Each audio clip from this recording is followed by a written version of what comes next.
The African Trader, Chapter 1. My father, after meeting with a severe reverse of fortune, dies, and my sisters and I are left destitute. Our faithful old black nurse, Mammy, takes care of my sisters, while I, invited by a former acquaintance, Captain Willis of the Chieftain, sail with him on a trading voyage to the coast of Africa.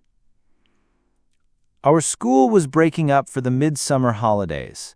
North, south, east, and west, we sped to our different destinations, thinking with glee of the pleasures we believed to be in store for us. I was bound for Liverpool, where my father, a West India merchant, now resided. He had for most of his life lived in Jamaica, where I was born, and from whence I had, a few years before, accompanied him to England to go to school. "I am sorry we shall not see you back, Bayford," said the good doctor, as he shook me warmly by the hand. "May our Heavenly Father protect you, my boy, wherever you go." "I hope to go as a midshipman on board a man-of-war, sir," I answered. "My father expects to get me appointed to a ship this summer, and I suppose that is the reason I am leaving." The doctor looked kindly and somewhat sadly at me. "You must not, Harry, raise your hopes on that point too high," he answered in a grave tone. "When I last heard from your father saying he desired to remove you, he was very unwell. I grieve to have to say this, but it is better that you should be prepared for evil tidings. God bless you, Harry Bayford. The coach will soon be up. I must not detain you longer." The doctor again warmly wrung my hand. I hastened after Peter, the porter, who was wheeling my trunk down to the village inn where the coach stopped. And I had just time to mount on the top when the guard cried out, "All right!" The coachman laid his whip along the backs of the horses, which trotted gaily forward along the dusty road. My spirits would naturally have risen at finding myself whirled along at the rate of 10 miles an hour on my way homeward. But the last words spoken by the doctor continually recurred to me and contributed greatly to damp them. I managed, however, at length to persuade myself that my anticipations of evil were mere fancies. On reaching Liverpool, having called a porter to carry my things, I hurried homeward expecting to receive the usual happy greetings from my father and sisters. My spirits sank when, looking up at the windows, I saw that all the blinds were drawn down. I knocked at the door with trembling hand. A strange and rough-looking man opened it. "Is my father at home?" I asked in a low voice. The man hesitated, looking hard at me, and then said, "Yes, but you can't see him. There are some ladies upstairs, your sisters, I suppose. You had better go to them." There was an ominous silence in the house. No one was moving about. What had become of all the servants? I stole gently up to Jane and Mary's boudoir. They and little Emily, our younger sister, were seated together, all dressed in black. Sobs burst from them as they threw their arms around my neck without uttering a word. Then I knew to a certainty what had happened. Our kind father was dead, but I little conceived the sad misfortunes which had previously overtaken him and broken his heart, leaving our children utterly destitute. Jane, on recovering herself, in a gentle, sad voice, told me all about it. Jane and I intend going out as governesses, but we scarcely know what to do for dear Emily and you, Harry, though we will devote our salaries to keep you and her at school. "Oh, I surely can get a place as a nursemaid," said Emily, a fair, delicate girl, looking but ill-adapted for the situation she proposed for herself. "And I, Jane, will certainly not deprive you and Mary of your hard-earned salaries, even were you to obtain what would be required," I answered firmly. "I ought to rather support you, and I hope to be able to do so by some means or another." My sisters even then did not realize the sad position in which we were placed. Our father had been a man of peculiarly reserved and retiring manners. He had formed no friendships in England, and the few people he knew were simply business acquaintances. An execution had been put into the house even before his death, so that we had no power over any single article it contained. The servants, with the exception of my sister's black nurse, had gone away, and we had no friend whose hospitality we could claim. She, good creature, Mammy, as we called her, finding out on seeing my trunk in the hall that I had arrived, came breathless from hurrying upstairs into the room and embracing me kissed my forehead and cheeks as if I had still been a little child, and I felt the big drops fall from her eyes as she held me in her shriveled arms. "Sad all this, Massa Harry, but we got good father up there, and he take care of us, though he call Massa away." And she cast her eyes to heaven, trusting with a simple, firm faith to receive from thence that protection she might have justly feared she was not likely to obtain on earth. "We all have our sorrows, dear children," she continued. "Massa had many sorrows when he lose your mother and his fortune, and I have my sorrows when I was carried away by slaver people and leave my husband and pickaninny in Africa. And now your sorrows come, but we can pray to the good God, and He lift us out of them all." Mammy had often told us of the cruel way in which she had been kidnapped, and how her husband had escaped with her little boy. And after she became a Christian, and a very sincere one she was, her great grief arose from supposing that her child would be brought up as a savage heathen in ignorance of the blessed truths of the gospel. My sisters and I, as children, had often wept while she recounted her sad history. But at the time I speak of, I myself was little able to appreciate the deeper cause of her sorrow. I thought it was, of course, very natural that she should grieve for the loss of her son, but I did not understand that it arose on account of her anxiety for his soul's salvation. "I prayed day and night," I heard her once tell Jane, "that my pickaninny learn to know Christ, and I sure God hear my prayers. How He bring it about I cannot tell." We and Mammy followed our father to the grave, and were then compelled to quit the house, leaving everything behind us, with the exception of my sister's wardrobes and a few ornaments which they claimed as their property. Mammy did her best to cheer us. She had taken, unknown to my sisters, some humble though clean lodgings in the outskirts of the town, and to these she had carried whatever we were allowed to remove. "See, Massa Harry," she showed me an old leathern purse full of gold. "We no want food for long time to come, and before then God find us friends and show us what to do." My sisters possessed various talents, and they at once determined to employ them to the best advantage. Jane and Mary drew beautifully and were adepts in all sorts of fancy needlework.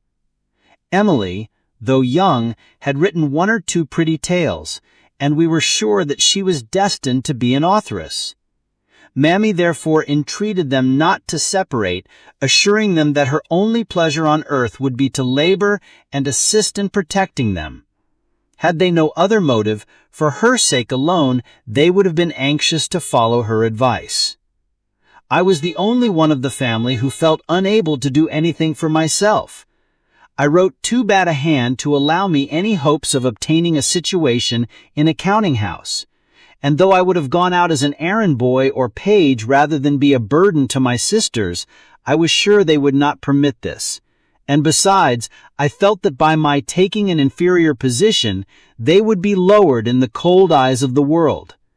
I had ardently wished to go to sea, and I thought the captain who had promised to take me as a midshipman would still receive me could I reach Portsmouth. I did not calculate the expense of an outfit, nor did I think of the allowance young gentlemen are expected to receive on board a man of war.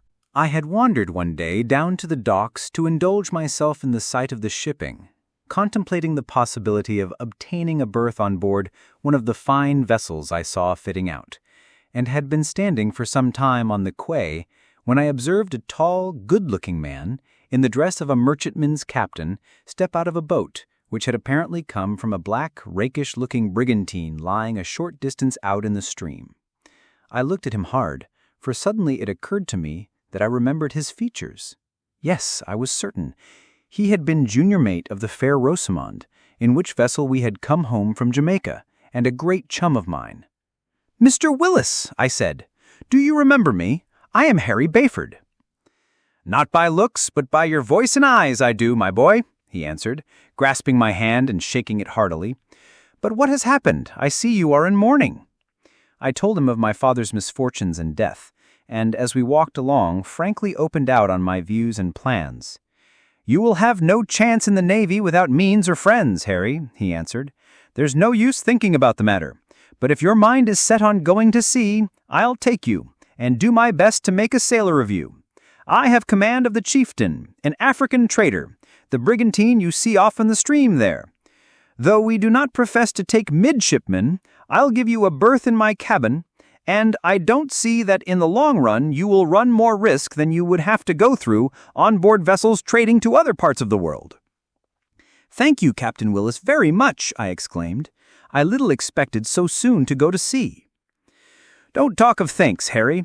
Your poor father was very kind to me, and I am glad to serve you. I had intended calling on him before sailing, and if your sisters will allow me, I'll pay them a visit and answer any objections they may make to your going." After dining with the captain at an inn, I hurried home with what I considered this good news. My sisters, however, were very unwilling to sanction my going.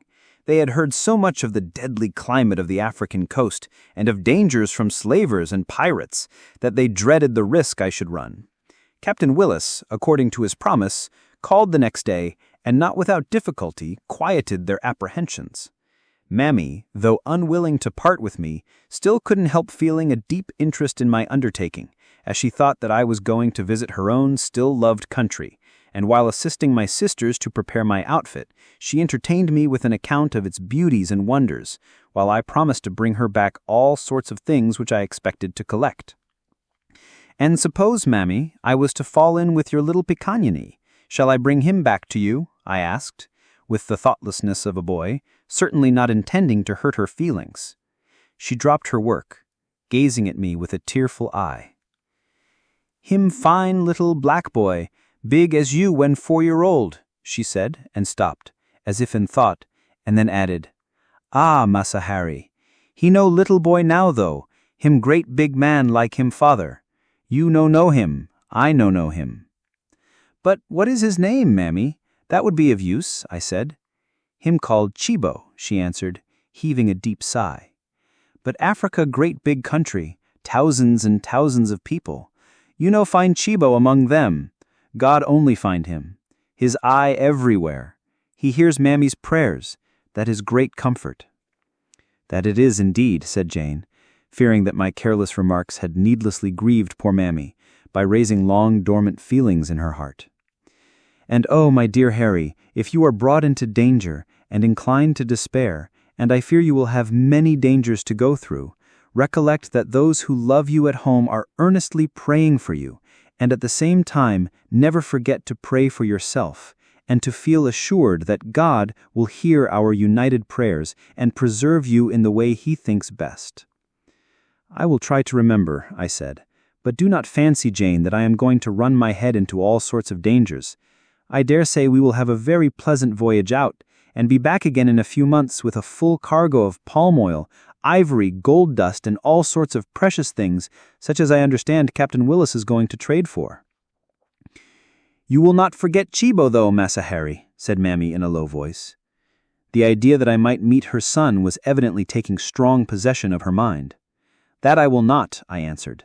"I'll ask his name of every black fellow I meet, and if I find him, I'll tell him that I know his mother Mammy, and ask him to come with me to see you." "Oh, but he no know that name," exclaimed Mammy. "Him called Amba in Africa. Him father called Kwamino. You no forget that." "I hope not, but I'll put them in my pocketbook," I said, writing down the names, though I confess that I did so without any serious thoughts about the matter, but merely for the sake of pleasing old Mammy. When I told Captain Willis afterwards, he was highly amused with the notion and said that I might as well try to find a needle in a bundle of hay as to look for the old woman's son on the coast of Africa. The day of parting from my poor sisters and our noble-hearted nurse arrived. I did not expect to feel it so much as I did, and I could then understand how much grief it caused them. "Cheer up, Harry," said Captain Willis, as the chieftain under all sail was standing down the Mersey. "You must not let thoughts of home get the better of you. We shall soon be in blue water, and you must turn to and learn to be a sailor. By the time you have made another voyage or so, I expect to have you as one of my mates, and perhaps before you are many years older, you will become the commander of a fine craft like this." I followed the captain's advice, and by the time we had crossed the line, I could take my trick at the helm and was as active aloft as many of the elder seamen on board. Chapter 2.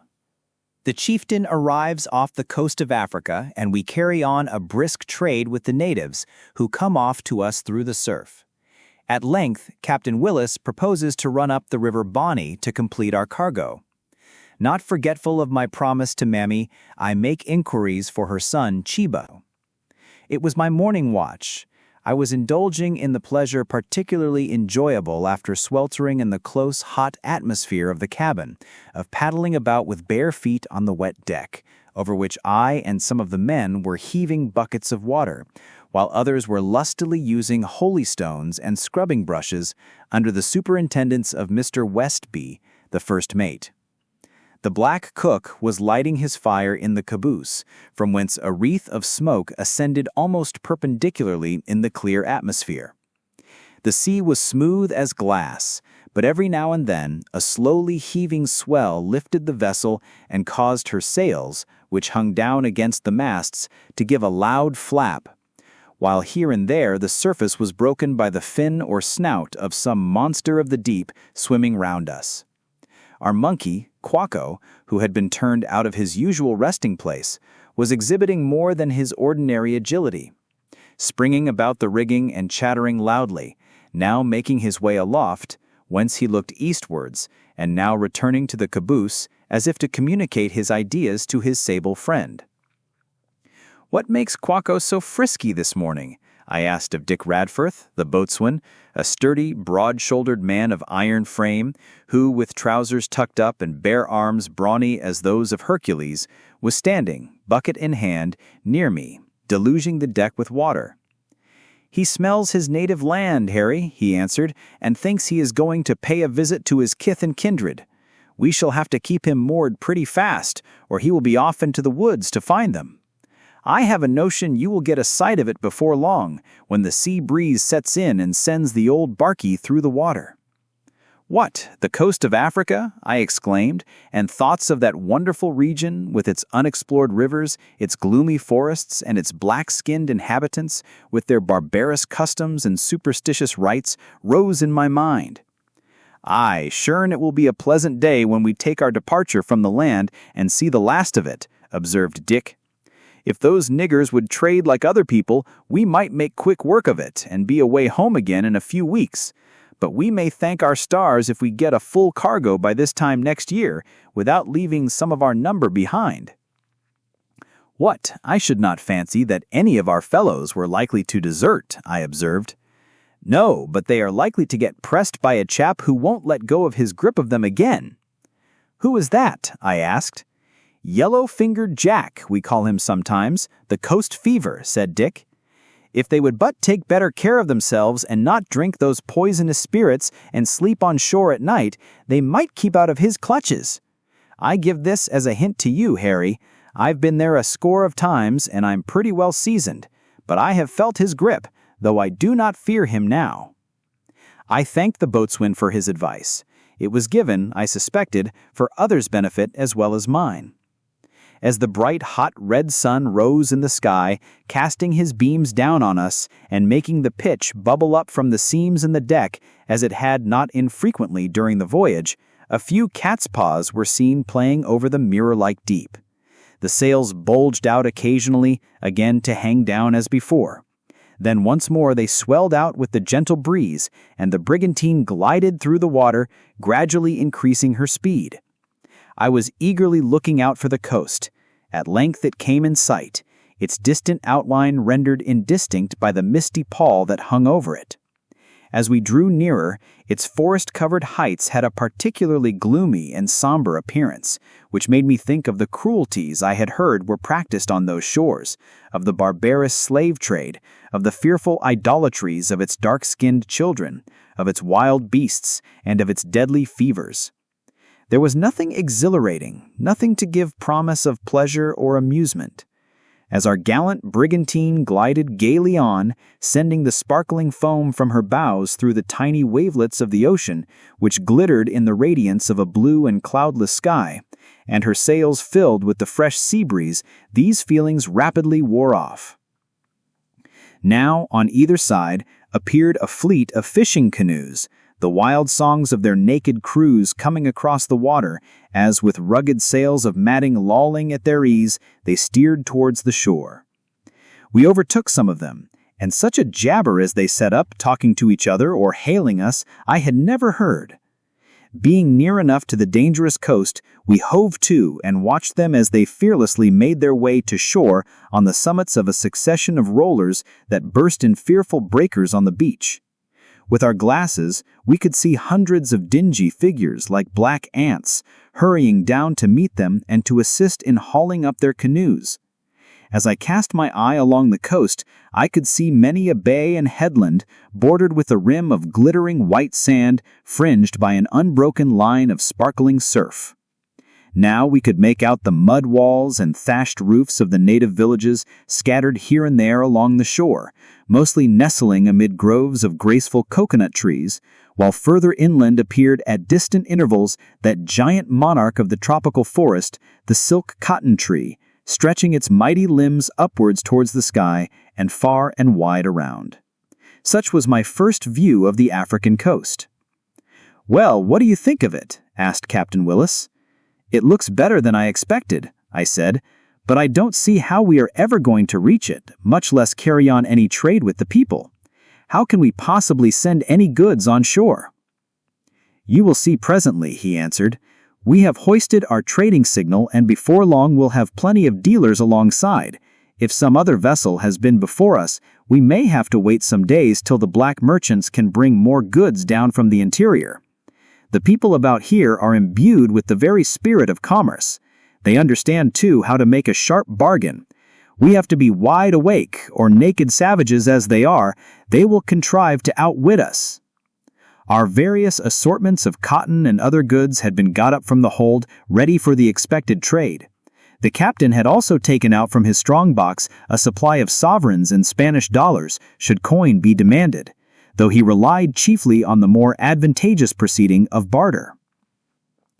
As we stood off the coast before the sea breeze died away and returned again on the following morning, this sort of work we continued for several days. It was, however, a very tedious mode of proceeding. At length we found that the amount of produce brought off from day to day rapidly diminishing, while the natives began to demand higher prices than at first. We accordingly stood down the coast towards another native town, with which the inhabitants we began to trade in the same way as before. From the time we came into these latitudes, we kept a bright lookout night and day. I asked old Radforth what the use of doing this when we were engaged in a lawful commerce which must of necessity prove an advantage to the Negroes. "Why, you see, Harry, there are other gentry visit this coast with a very different object in view. For the Spanish and Portuguese especially come here to carry off the unfortunate inhabitants as slaves, and sometimes the villainous crews of their craft, if in want of provisions and water, will help themselves without ceremony from any merchantman they may fall in with, and should she have a rich cargo on board, they have been known, I have heard say, to make her people walk the plank and sink or burn her, so that no one may know anything about the matter. Now our skipper has no fancy to be caught in that fashion, and if we were to sight a suspicious-looking sail, as the chieftain has got a fast pair of heels of her own, we would do our best to keep out of her way. You see, once fellows take to slaving, they go from bad to worse.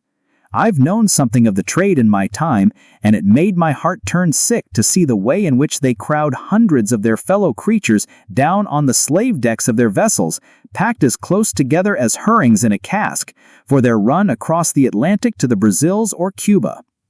It may be, before we leave this coast, you will have the opportunity to see for yourself, so I need not tell you more about it now. After this, I was as vigilant as anyone on board in looking out for suspicious craft, for I had no fancy to be caught by a piratical slaver and be made to walk the plank and have our gallant little chieftains sent to the bottom. We continued cruising along the coast for some weeks, slowly exchanging our cargo for African products. At length, Captain Willis got tired of this style of doing business. "I am going to run up the River Bonny, Harry, where we are certain in time to get a full cargo of palm oil, though I would rather have filled up without going into harbor at all, for the climate, I own, is not the healthiest possible, and we may chance to have a touch of sickness on board." He spoke, however, in so unconcerned a way that I had no serious apprehensions on that score. I had not forgotten my promise to Mammy, and had asked all the blacks I could manage to speak to if they could tell me anything of Chibo. I need scarcely say that my question was received with a broad grin by most of them. "Plenty Chibos," was the general reply. "Dat black fellow Chibo, and dat, and dat, and dat Quamino," was added when I said that such was the name of the father of the Chibo of whom I was in search, but none of them answered the description of poor Mammy's son. At length, I felt very much inclined to give up my inquiries as hopeless. Chapter 3. We enter a river. Its scenery described. Receive a visit from the king and trade with the natives. The products of Africa for which we trade, mentioned, and the curious mode in which trade is conducted. Fever breaks out on board, and several of the crew die. Sad end of poor Bob. The boatswain and mates attacked with fever. More deaths. The captain's unwillingness, notwithstanding this, to leave the river until his cargo is completed. Standing in towards the coast with the sea breeze, we saw before us an opening between two low mangrove-covered points, which formed the mouth of the river we were about to ascend. The scarcely ever-ceasing rollers, coming across the wide Atlantic, broke on the bar which ran across its entrance, with somewhat less violence than on the coast itself. Still, there was an ugly-looking line of white foam which had to be crossed before we could gain the smooth water within. We hove to, making the signal for a pilot. A canoe in a short time came off, having on board a burly Negro dressed in a broad-brimmed hat, nankeen trousers and white jacket, with a sash around his waist. He produced several documents to show that he was capable of taking a vessel over the bar. "Wait bit, Captain. High water soon, and then ship go in smooth. Batten down hatches, though, case sea break aboard." Captain Willis followed this advice. It was well that he did so. "Up helm now, Captain. Bar berry good. Plenty breeze." We stood on with all canvas set, the hands at their stations ready to shorten sail when necessary. Soon we found ourselves mounting to the top of a high roller, then on we glided, till, in another instant, down we came amid the hissing, roaring breakers, their foam-topped summits dancing up on either side and deluging our decks. I saw our black pilot holding on pretty tightly by the main shrouds.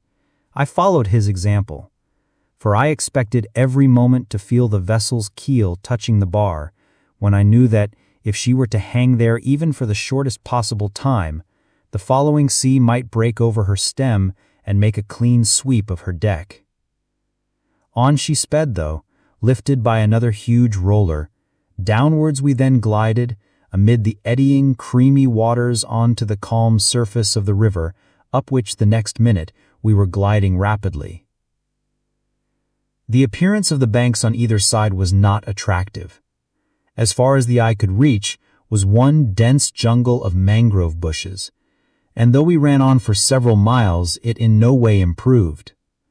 The wind died away as we advanced, and the atmosphere became hot and oppressive.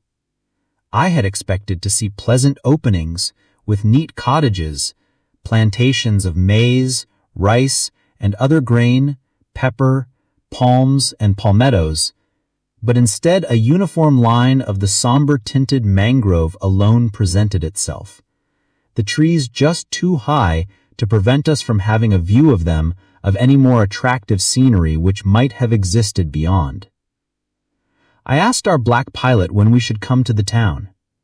He answered, "Bye-bye, then you see," with a look that denoted that we should in time witness something worth beholding. The water was as smooth as glass. Here and there, coveys of birds might be seen skimming along the surface, while overhead a flight of scarlet-winged flamingos swept in wide circles, their plumage flashing in the sun as they prepared to descend on one of the many sandbanks in the stream to carry on their fishing operations. As we advanced, now and then a canoe would shoot out from among the jungle, the black-skinned paddlers coming quickly alongside to ascertain our character and the objects for which we wished to trade. Sometimes, too, we could see troops of monkeys making their way among the branches, their small grinning faces peering out at us as we glided by through some channel near the shore. Hour after hour thus passed, but at length, towards evening, the belt of mangrove bushes diminished in thickness, and other trees of more attractive appearance began to take their place, and openings appeared with a few huts scattered about on the slopes of gently rising ground. As evening was closing in, we caught sight, in the far distance, of a congregation of huts, and the pilot gave the captain the welcome information that he might shorten sail and prepared to come to an anchor. By the time we had made everything snug, darkness closed down upon us. We could just see a few lights twinkling ahead, while on either side across the stream appeared the dark outline of the tall trees that clothed the river's banks. Silence reigned around us, with the exception of the ripple of the water against the vessel's bows, but from far off came a confused mixture of sounds, which appeared to be the croaking of frogs, the chirping of crickets, and other creeping and flying things, the screeching and chattering of monkeys, mingled with the voices of human beings making merry around their huts. The air was damp and heavy and hot. At the same time, I felt that I should like to be seated by a roaring, drying fire. I tumbled and tossed about during the night in my berth, unable to sleep, both on account of the heat and, strangely enough, of the perfect quiet which prevailed. Next morning, a large canoe was seen coming off from the shore, in which was sitting a white-headed old Negro in a glazed cocked hat, a red hunting coat on his shoulders, a flannel petticoat round his waist, and a pair of worsted slippers on his feet. The pilot, who had remained on board, notified to the captain with great formality that he was King Dingo, coming to receive his dash or payment for allowing us to trade with his people. His Majesty was received with due ceremony and conducted into the cabin, when as soon as he was seated, notwithstanding the early hour of the day, he signified that it was his royal pleasure to be presented with a bottle of rum. Having taken 2 or 3 glasses, which seemed to have no other effect on him than sharpening his wits, he handed it to one of his attendants, and then applied himself to the breakfast which had just been placed on the table, and I dare not say how many cups of coffee, sweetened to the brim with sugar, he swallowed in rapid succession. Having received a dozen muskets, as many kegs of powder, brass pans, wash basins, plates, gunflints, and various cotton articles as his accustomed dash, and requested a dozen bottles of rum in addition, he took his departure, promising to come again and do a little trade on his own account. The subjects of the sable potentate were now allowed to come on board, and several canoes were seen approaching us from different parts of the shore. One brought a tusk of ivory, others jars of palm oil. Several had baskets of India rubber, or gum elastic as it is called. Besides these, they had ebony, beeswax, tortoiseshell, gold dust, copper ore, and others to dispose. We soon found that the business of trading with these black merchants was not carried on at the rate we should have desired. The trader, having hoisted his goods out of his canoe, would place them on deck and seat himself before them, looking as unconcerned as if he had not the slightest wish to part with them. Some would wait till the captain came forward and made an offer. Others would ask a price 10 times the known value of the article, extolling its excellence, hinting that very little more was likely to be brought down the river for a long time to come, and that several other traders were soon expected. The captain would then walk away, advising the owner to keep it till he could obtain the price he asked. The trader would sit still till the captain again came near him, then ask a somewhat lower price. On this being refused, he would perhaps make a movement as if about to return to his canoe without having the slightest intention of so doing. And so the game would go on till the captain would offer the former price for the article, when perhaps the trader would sit on, time being of no consequence to him, in the hopes that he might still receive a larger amount of goods. On other occasions the captain had to commence bargaining, when he invariably offered considerably below the true mark, when the trader, as invariably, asked something greatly above it. The captain would then walk aft and perhaps come back and talk about the other ports he intended to visit, where the natives were more reasonable in their demands. Captain Willis was too cool a hand to show any impatience, and he thus generally made very fair bargains, always being ready to give a just value for the articles he wished to purchase. As each jar of oil, each tooth or box of gold dust, or basket of India rubber could alone be procured by this process, some idea may be formed of the time occupied every day in trading. Palm oil was, however, the chief article we were in search of, but 2 weeks passed by, and still a considerable number of our casks remained unfilled. Fever, too, had broken out on board. 3 of our men were down with it, and day after day others were added to the number. The 2 first seized died, and we took them on shore to be buried. This had a depressing effect on the rest. When we returned on board, we found that a third was nearly at his last gasp. Poor fellow! The look of despair and horror on his countenance I can never forget. "Harry," he exclaimed, seizing my hand as I went to him with a cup of cooling drink, "I am not fit to die. Can no one do anything for me? I dare not die. Can't some of those black fellows on shore try to bring me through? They ought to know how to manhandle this fever." "I'm afraid that they are but bad doctors, Bob," I answered. "However, take this cooling stuff. It may perhaps do you good." "A river of it will cool the burning within me," he gasped out. "Oh, Harry, and if I die now, that burning will last for ever and ever. I would give all my wages and 10 times as much for a few days of life. Harry, I once was taught to say my prayers, but I haven't said them for long years, and curses, ahs, and obscene words have come out of my lips. I want to have time to pray and to recollect what I was taught as a boy." I tried to cheer him up, as I called it, but, alas, I too had forgotten to say my prayers, and had been living without God in the world, and though I did not curse and swear, my heart was capable of doing that and many other things that were bad, and so I could offer the poor fellow no real consolation. I persuaded him to drink the contents of the cup, but I saw as I put it to his lips that he could with difficulty get the liquid down his throat. "You have had a hard life of it, Bob, and perhaps God will take that into consideration," I said, making use of one of the false notions Satan suggests to the mind of seamen as well as to others. Bob knew it to be false. "That won't undo all the bad things I've been guilty of. It won't unsay all the blasphemies and obscene words which have flowed from my lips," he gasped out. "Then try to pray as you used to do," I said. "I will try and pray with you, but I'm a bad hand at that, I'm afraid." "Oh, I can't pray now. It's too late, too late, too late," he exclaimed in a low, despairing voice as he sank back on his pillow, turning his fast glazing eye away from me.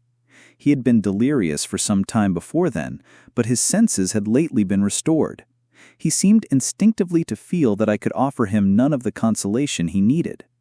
While I was still standing by the side of his bunk, one of the mates came forward to see how the sick were getting on. He spoke a few words to try and comfort the dying man. They had no more effect than mine.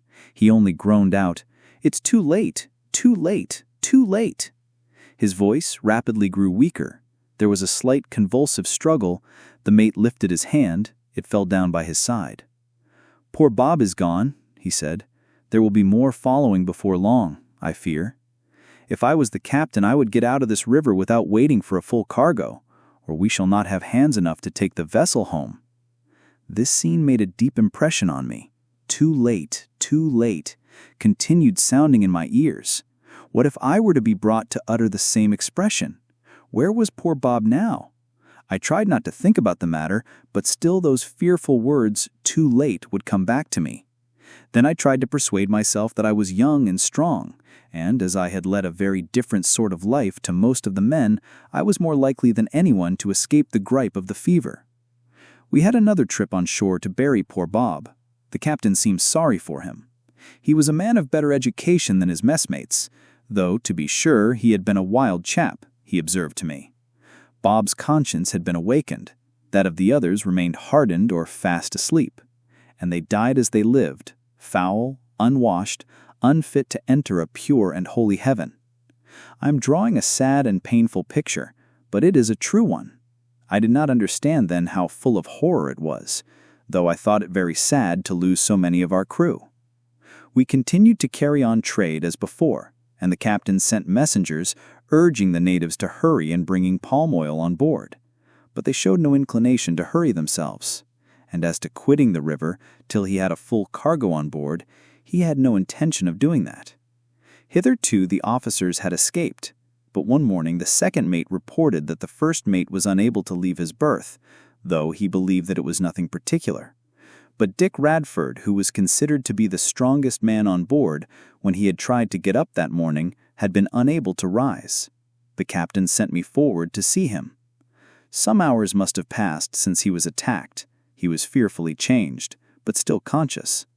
"Black Jack has got hold of me at last, Harry, but I'll grapple with him pretty tightly before I let him get the victory, do you see? I'm obliged to him, but if he wishes to give me a longer spell of life, and to save the others on board, he will put to sea without loss of time while the land breeze lasts. A few mouthfuls of sea air would set me up in a trice. If we don't get that, there will be more of us down with fever before night." The boatswain scarcely said this when he began to rave and tumble and toss about in his berth, and I had to call two of the men to assist me in keeping him quiet. When I got back to the cabin, I told the captain what Radford had said. "Oh, that's only the poor fellow's raving. It'll never do to leave the river without our cargo, for if we do, some other trader will sure be in directly afterwards and take advantage of what has been collected for us. However, I have had notice that lots of oil will be brought on board in a few days, and when we get that, we will put to sea even though we are not quite full." The captain shortly afterwards paid Radford a visit, but the boatswain was raving at the time, and never again spoke while in his senses. The following day we carried him to his grave on shore. The death of one who was looked upon as the most seasoned and strongest man had, as may be supposed, a most depressing effect among the crew. It was soon also evident that the first mate was ill with the fever, and indeed more than half our number were now down with it. Still the captain could not bring himself to quit the river. "In a few days very possibly we shall have a full cargo, Harry," he said to me. "In the meantime, I dare say, the rest will hold out. Radford overworked himself, or he would not have caught the fever. Take care, Harry, you don't expose yourself to the sun, and you will keep all to rights, my boy. I am very careful about that, though I am so well seasoned that nothing is likely to hurt me." "I wish we were out of the river, Captain Willis," I could not help replying. "The mates in the man are always talking about it, and they say the season is unusually sickly, or this would not have happened." "They must mind their own business and stay by the ship wherever I choose to take her," he exclaimed in an angry tone, and I saw that I should have acted more wisely in not making the observation I had just let fall. Still, to do him justice, Captain Willis was as kind and attentive as he possibly could be to the sick men.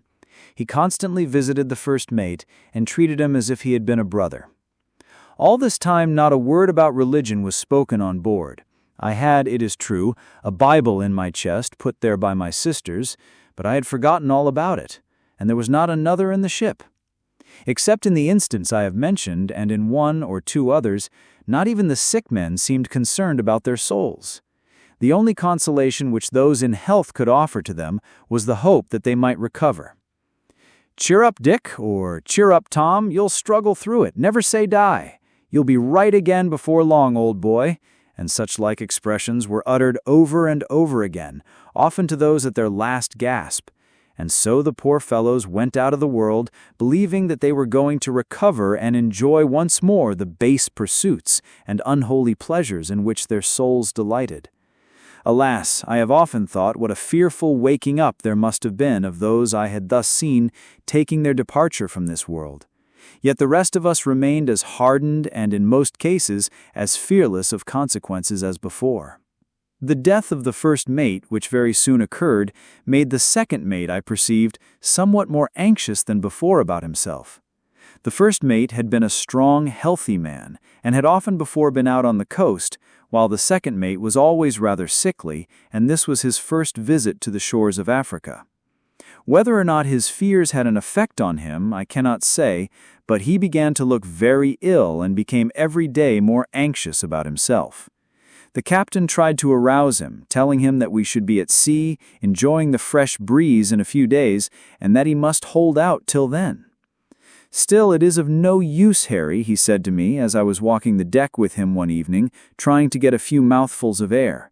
"I know I shall never leave this horrible place alive unless the captain would give the order at once to trip the anchor. Then perhaps the thought of being free of it would set me up again."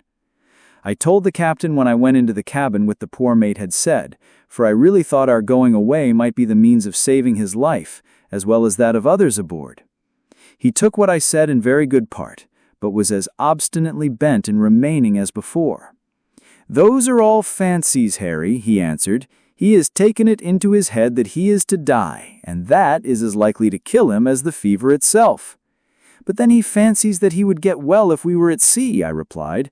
"Perhaps that really would set him up again." Well, just tell him that you heard me. I hope to get away in 2 or 3 days. Perhaps that'll put him to rights," answered the captain, laughing. "Now, Harry, don't let me hear any more of this sort of thing. I have bother enough with these black traders without having to listen to the fancies of my own people." I told the mate what the captain had said.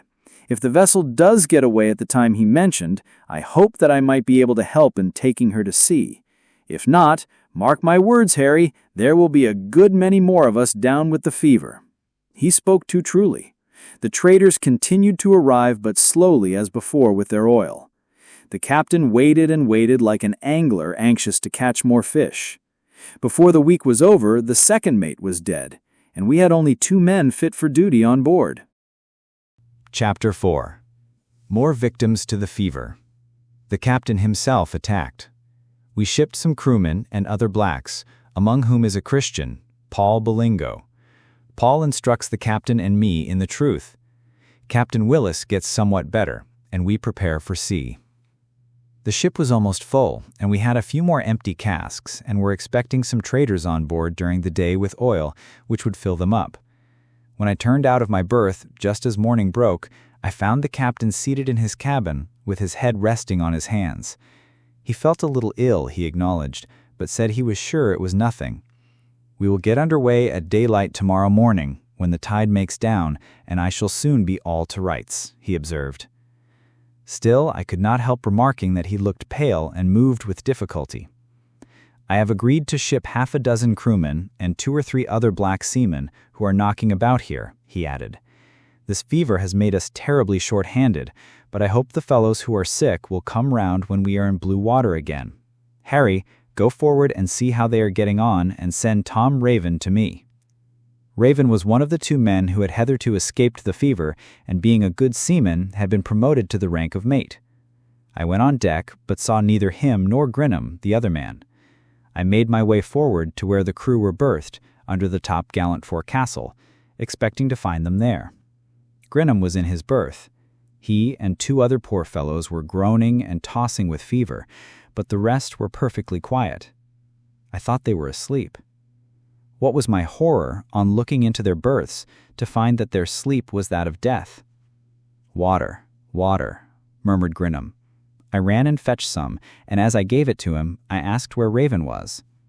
"I don't know," he answered, somewhat revived by the cool draught. "It's his watch on deck. He said he felt a little ill when he relieved me."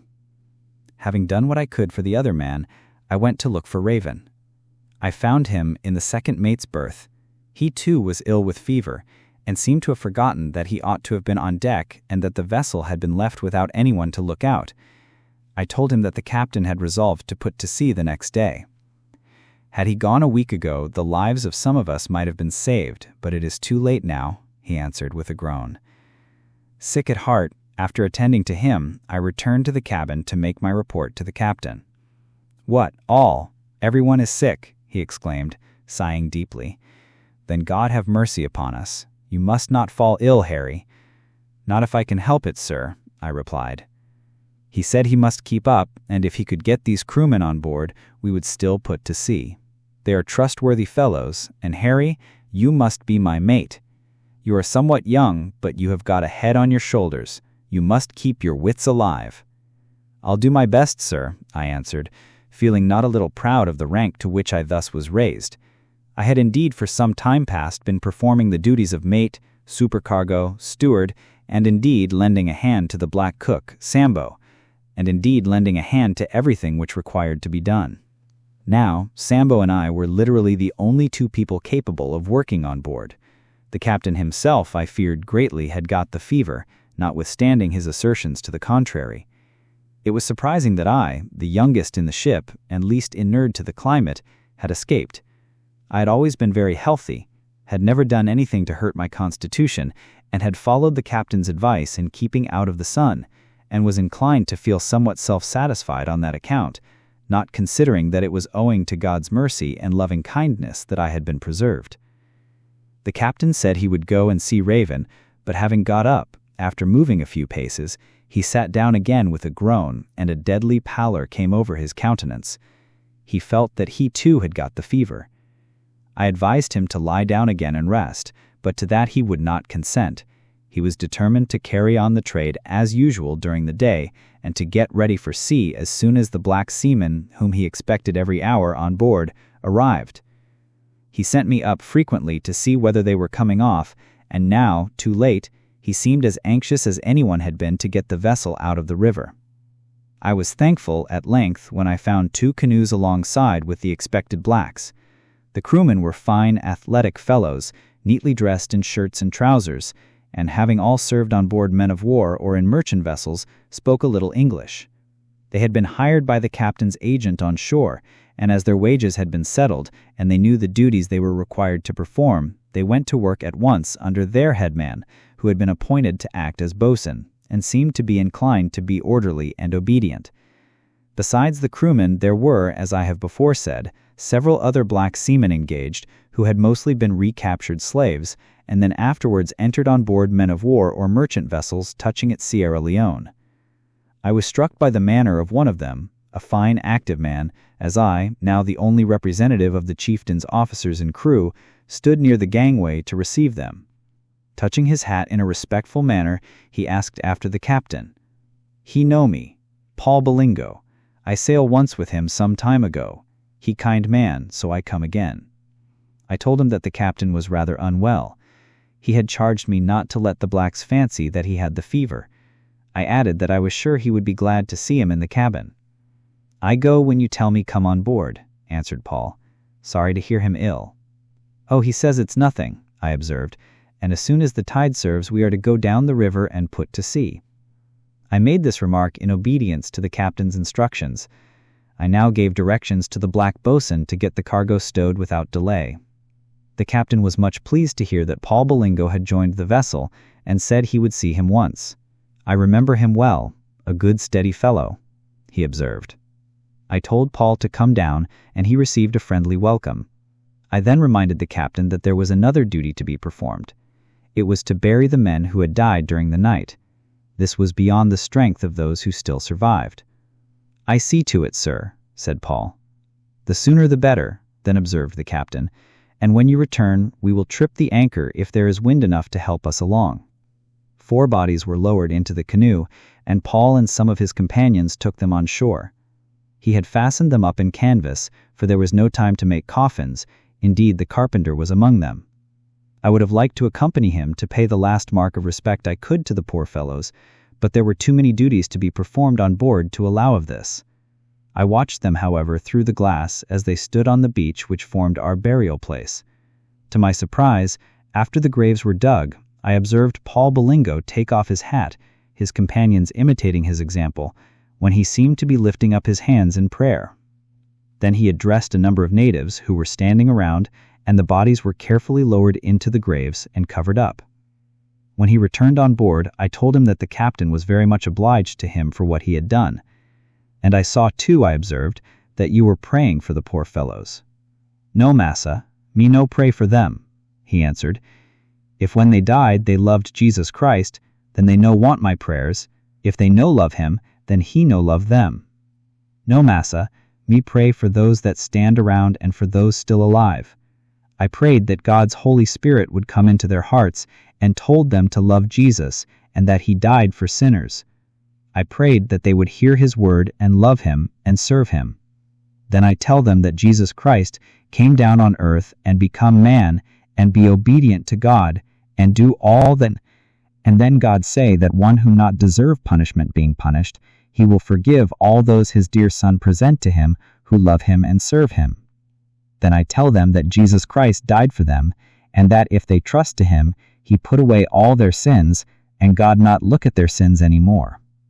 Then I turn the matter about, and I say that you and all men are poor and naked and covered with dirt and sores, and not fit to go into the presence of pure and holy God.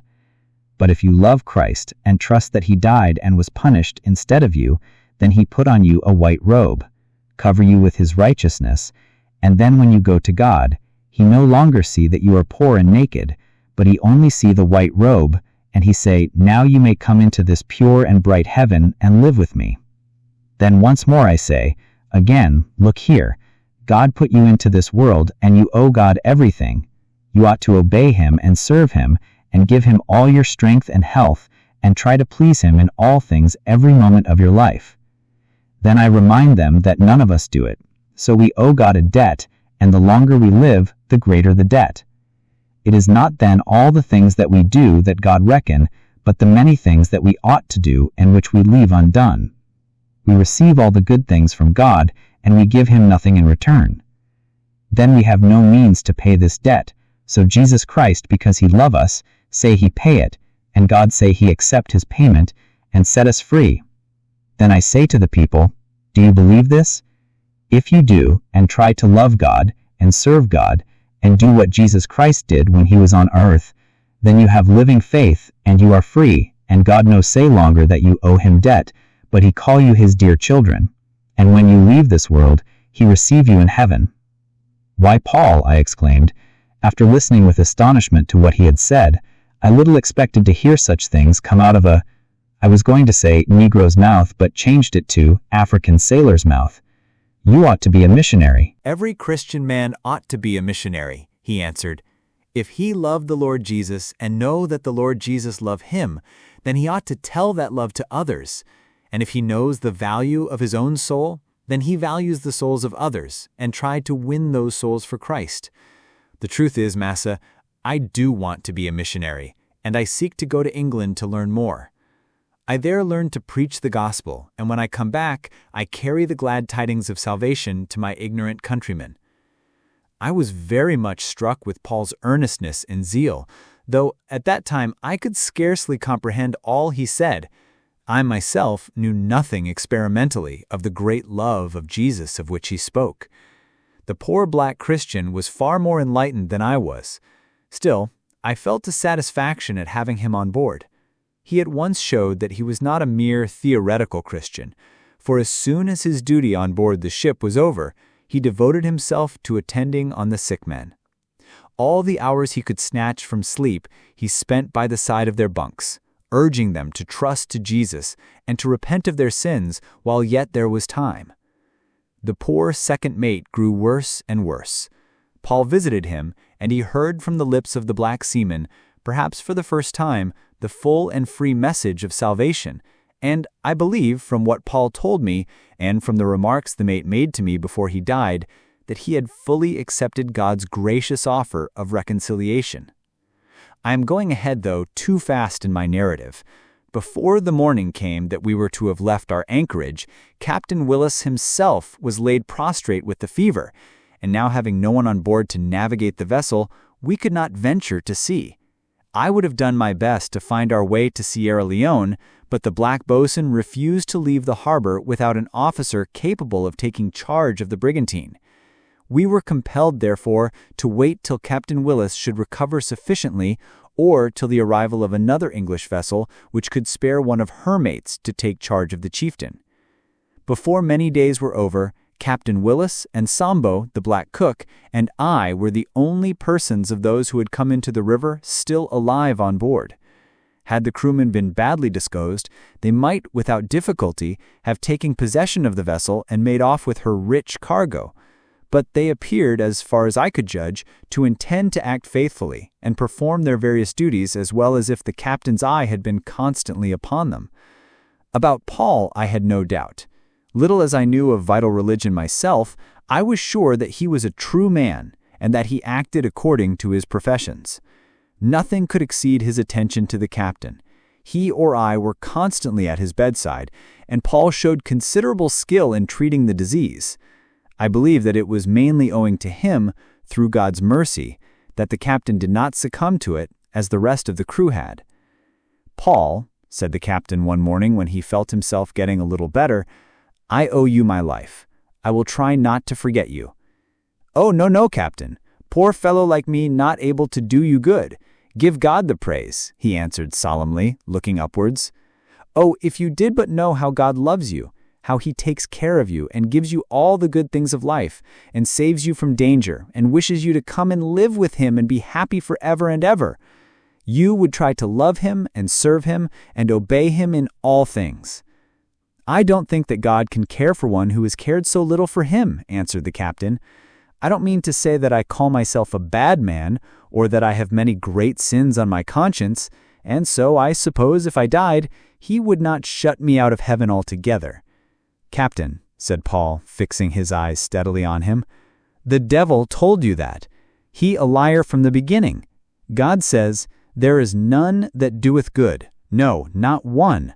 The soul that sinneth shall surely die.' What does that mean? Not surely that if you are a sinner he let you get into heaven.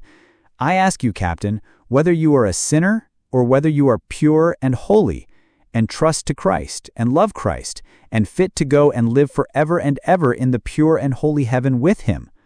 Understand, I do not ask you whether you are a great sinner in your own sight, but whether you have ever committed any sins. And remember, God says the soul that sinneth, not only the soul that is a great sinner." The captain looked much annoyed. "Yes, of course, I have committed some sins, but I don't see why God has any right to charge them against me. God made this world and all things therein. God rules this world, and God made his laws, and he says they are just and right. And God says, 'The soul that sinneth shall surely die,'" answered Paul solemnly. "Captain, understand, it is not I who say that. God says it. But though God is a God of justice, he is full of love and mercy. And so he has formed a plan for the benefit of sinning men by which man's sins can be washed away, by which his justice will be satisfied, his love and mercy shown. He has allowed another to be punished instead of the sinner." Paul continued, explaining to the captain God's plan of salvation in much the same terms as he had already explained it to me. "I never understood that matter before," said the captain, "but still I do not see how God can expect us to be as good as you say." "Massa Captain, I do not say that God expects us to be good, but still he has a right to demand that we should be good. He made man pure and holy and upright, and gave him free will to act as he chose. But man disobeyed God and went away from him, and forgot him, and so God has the right to punish man. But then God is full of love and mercy, and does not want to punish him, but wants him to come back to him, and so he has sent his message to man to tell him how he may do that. Now, as man cannot be good and pure and holy and do nothing but good, but on the contrary does much harm, he must either accept God's plan of salvation or be punished. You have heard, Captain, about the thief on the cross. Even when he was dying, he put faith in Jesus, and Jesus told him that he should be that night with him in paradise. So, you see, Captain, there is hope for the sinner even at the last. And this shows to us that God does not expect us to do anything good in order to be saved, but only just to put faith in the sacrifice of his dear Son. That is to say, to believe that he was punished instead of us. But then remember, Captain, that only one thief was saved, and that shows to us that we must not put off turning to Jesus to the last. And therefore, I pray you, Captain, go to him at once. Trust to him now, and you will not feel unhappy. And if this fever takes you away, as it has taken away so many people on this ship, you will have no fear of death, for you will go to live with Jesus and be happy with him forever and ever." Captain Willis groaned. "I'll pray with you, Captain," said Paul, and he knelt down by the side of the bed and lifted up his voice in prayer and earnestly besought God to send his Holy Spirit to soften the captain's heart and to enlighten his mind. I had listened attentively to all that Paul had said, and I prayed that the blessing, which he asked for the captain, might descend on me also, for I had begun to discover that my heart was very hard and prone to evil, and that I had no love for Jesus, no desire to obey his law. So the truths of the gospel as they fell from the lips of the black seaman first came home to my heart. Several days passed by, the chieftain was got ready for sea, and the captain considered himself well enough to take the command. Chapter 5. At length we get out of the river into the open sea, but a calm comes on, and the captain again becomes very ill. No one on board understanding navigation, I doubt whether I shall find my way to Sierra Leone. The captain does not believe that he is in danger. Paul pleads with him about the safety of his soul. A fire breaks out in the hold. We in vain endeavor to extinguish it. The rest of the crew desert us. Paul and I endeavor to save the captain, but driven from the cabin by the flames, leak overboard and reach a small boat, which we right and get into. See a schooner approaching us. At daybreak, the pilot came on board. The sails were loosed, the anchor hove up, and the chieftain, with a hot land breeze, which still blew strong, glided down the river. Captain Willis, who had been brought from his cabin by Paul and Sambo, sat propped up with pillows on the deck. It was melancholy to see him, his once strong frame reduced to a mere skeleton, his countenance pale and haggard, and his strong voice now sounding weak and hollow, and scarcely to be heard by those to whom he issued his orders. I stood by him to repeat them. I saw him cast an eye towards the spot which contained the graves of our shipmates, and I could divine his thoughts.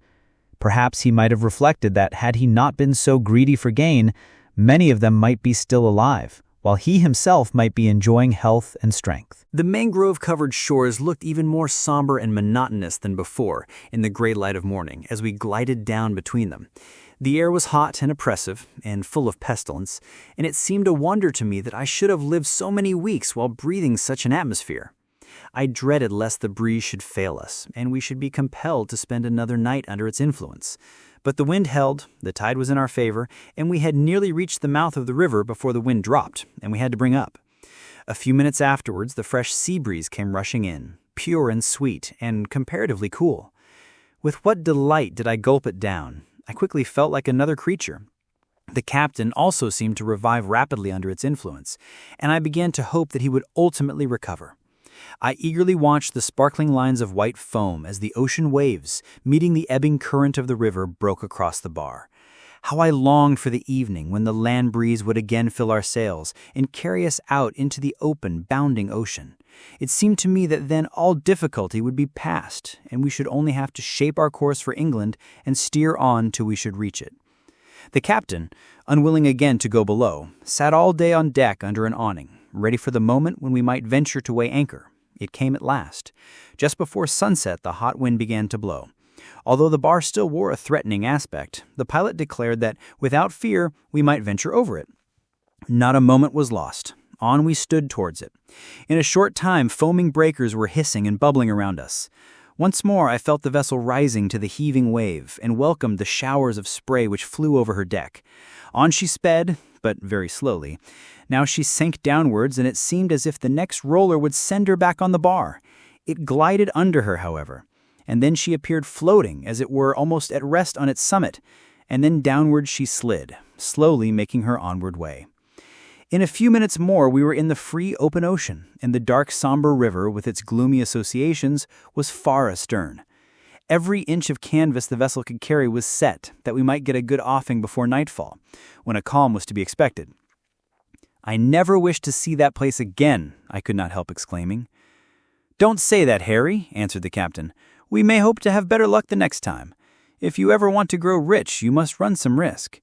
We have had an unusually sickly season, which may not again occur, and if the owners ask me to go back, I am not the man to refuse to do so, and I should look to you to go along with me."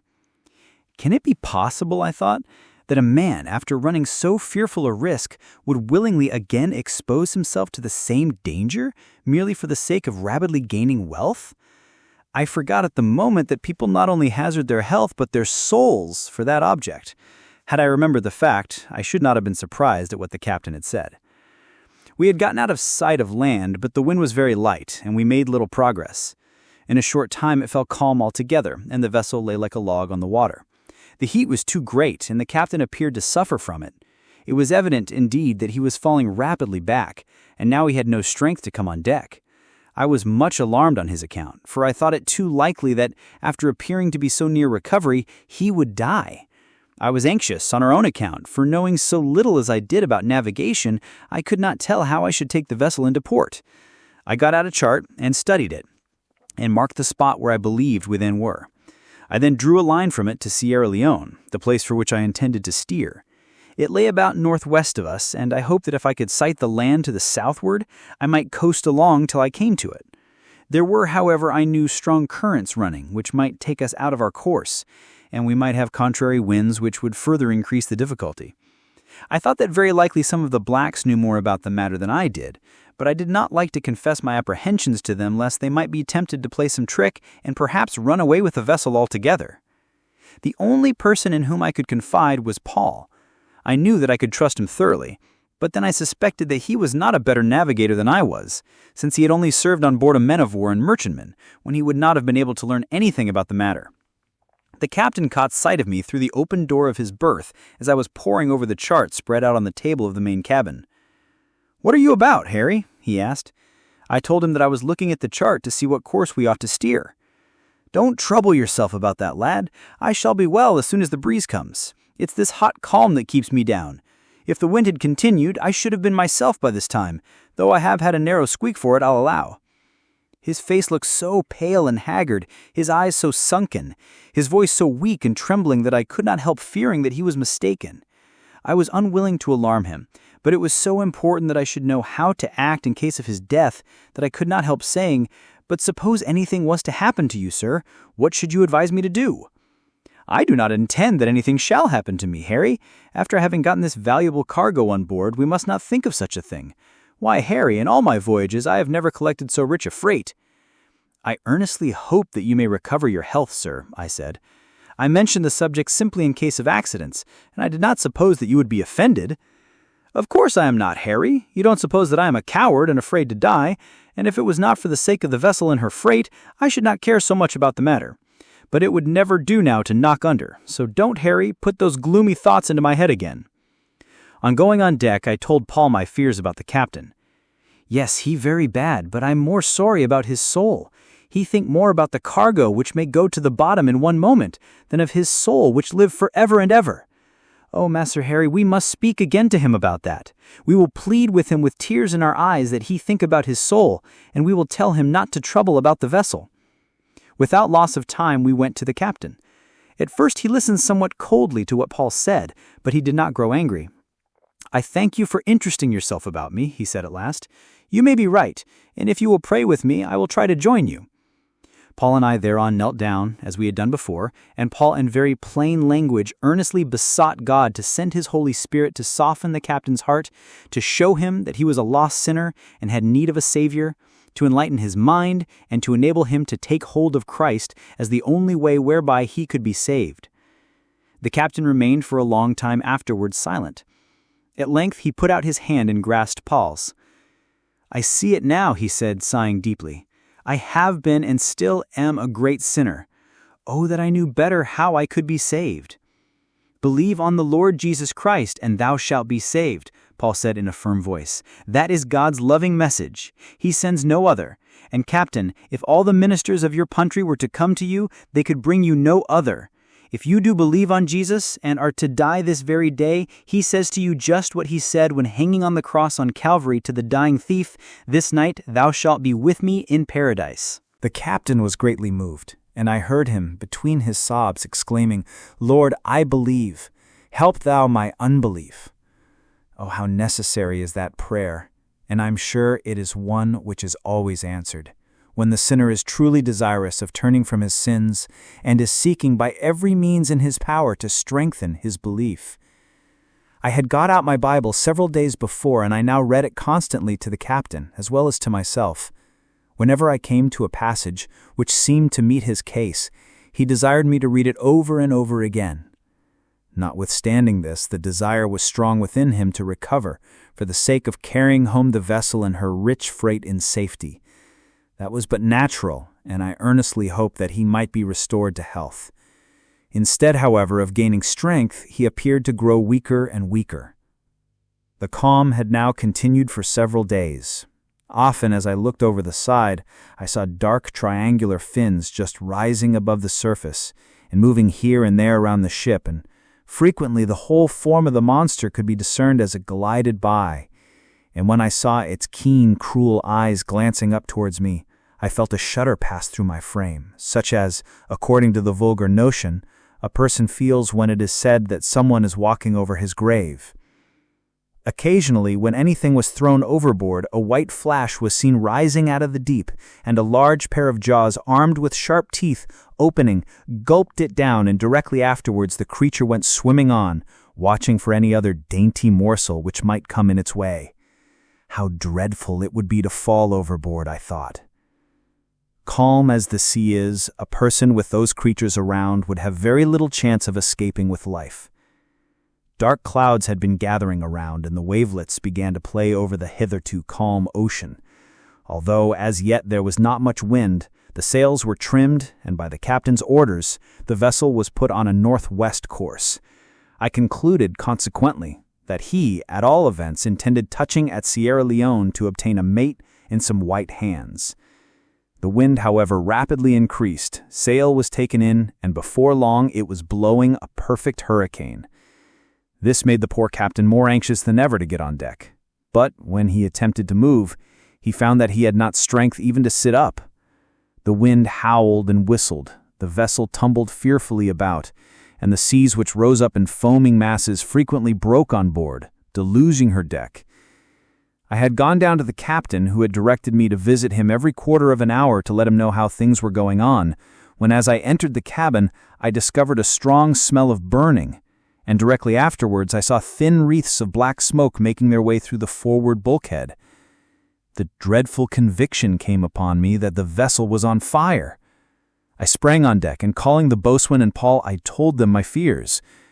That they were too well founded, we soon had fearful evidence, for the smoke, now in thick volumes, rose above the deck, both fore and aft. Still, there might be time to extinguish the fire. To do this, it was necessary to take off the main hatchway, and in spite of the risk of a sea beating over us, it was done. The instant it was off, dense masses of black smoke rose up from below, preventing all attempts which the boatswain and some of his men made to discover the seat of the fire. "We must take to the boats," he exclaimed. "The ship's soon all flames. Then the boats burn and we no get away." Paul and I, as well as Sambo, tried to persuade him and his crewmen to make more efforts to put out the fire before they lowered the boats. With the sea then running, indeed, there was every probability that they would be swamped. We set them the example by rigging the pumps and filling buckets from alongside to heave down the holds. Thus encouraged, they labored for a short time, but finding their efforts of no effect, they abandoned the work and began to lower the boats. The wind had happily by this time somewhat moderated. While as most of the people were engaged in launching the longboat, Paul and I, with 2 other men, set to work to lower one of the smaller boats. We had not forgotten the poor captain, and as the smoke had not yet made its way into his cabin, I didn't intend to let him know what had occurred till the last, when I hoped, with the assistance of Paul and others, to get him lowered safely into one of the boats. All hands were working away with frantic haste, for we could not tell at what moment the flames might burst forth and render the deck untenable. At length the longboat was launched, and the boatswain and the crewmen leapt into it. They called to Sambo and the rest to follow. I thought Sambo would have remained faithful to the captain and have come to assist him, but at that moment a forked flame burst up from the hold, so alarming him that he followed the rest. Paul and I entreated the other men to remain by the smaller boat while we went into the cabin to bring up my poor friend the captain. As I was descending the companion hatch, I heard the boatswain shouting to the other men and caught sight of them running to the side. Still, I hoped that should they desert us, Paul and I might be able, after placing the captain in the boat, to lower her in safety. "The ship on fire!" exclaimed Captain Willis. When I told him what had occurred, "Heave water down the hold. Do all you can to save our rich freight that must not be lost on any account." I told him that we had done what we could and that the rest of the crew had already deserted the vessel. The captain sank back on his pillow. "I have no strength to move, and you and Paul cannot lift me." "We will try, Master Captain," said Paul. I proposed that we should lift him in his cot through the skylight. The captain at length agreed. I sprang on deck, intending to secure a tackle to the main boom, by which we might carry out my proposal with greater ease. What was my horror on reaching the deck to find that the blacks, on quitting the falls, had neglected to secure them, and that the boat, having fallen into the water, had been washed away and capsized. The flames, too, which were now ascending through the main hatchway, had caught the other boat, and already her bows were burned through. With this appalling intelligence, I returned below. Escape seemed impossible. I proposed building a raft. It was a desperate resource, and there might not be time even to lash a few spars together. I could not bear the thought of allowing the poor captain to perish miserably without an attempt to save him. He divined my thoughts. "It's no use, Harry. I am prepared for death and resign myself to the arms of that merciful God whom I have so lately learned to know," he said with perfect calmness. Paul, while the captain had been speaking, seized a bright axe which hung against the bulkhead as an ornament, intending to cut away whatever might assist in forming a raft, and had sprung on deck with it. He now came down through the skylight hatch. "It's too late," he exclaimed. "The flames come aft."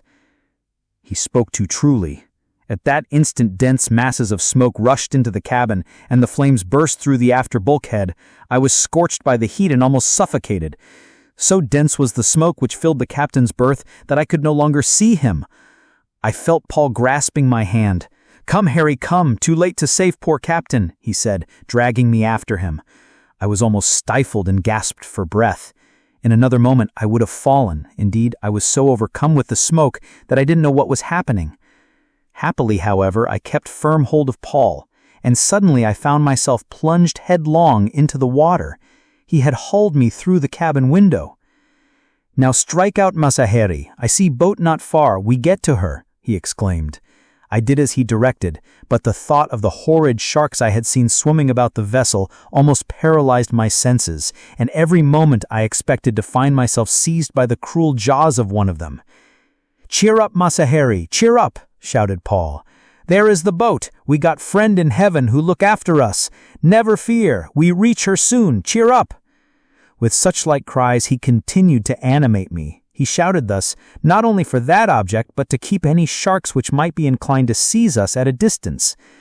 The boat, as we got near her, was, I saw, keel upwards. "Never fear, Massa Harry," said Paul. "We soon right her."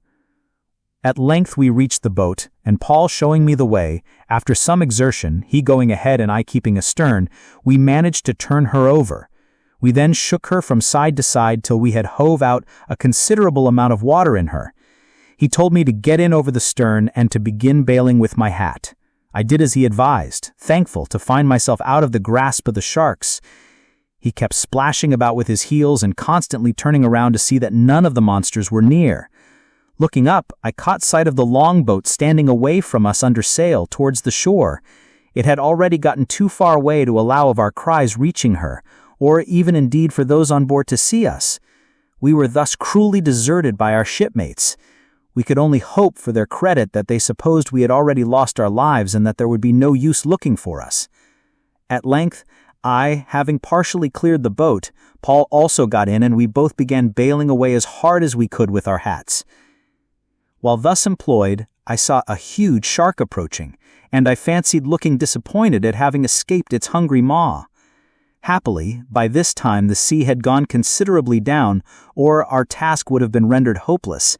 As it was, it took us a considerable time to lessen the water in the boat, for, deep as she was, the water which leapt in often again nearly refilled her. Still we persevered, for we were no laboring for our lives. Meantime, the shark, as if longing to make us its prey, kept swimming around and round the boat.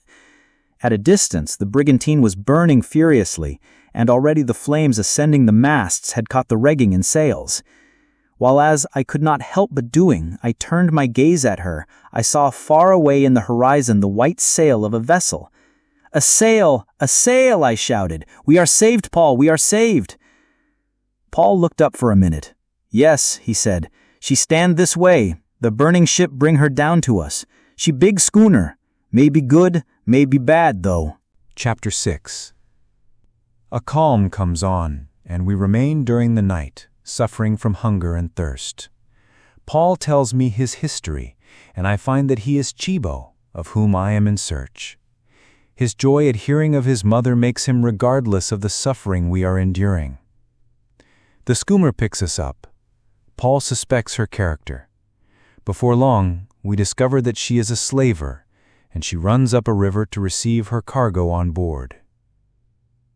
Scarcely had we caught sight of the stranger than the wind entirely fell and she lay totally becalmed. The smooth sea enabled us to free the boat completely, and now we had nothing to do but to sit down and watch the burning brigantine.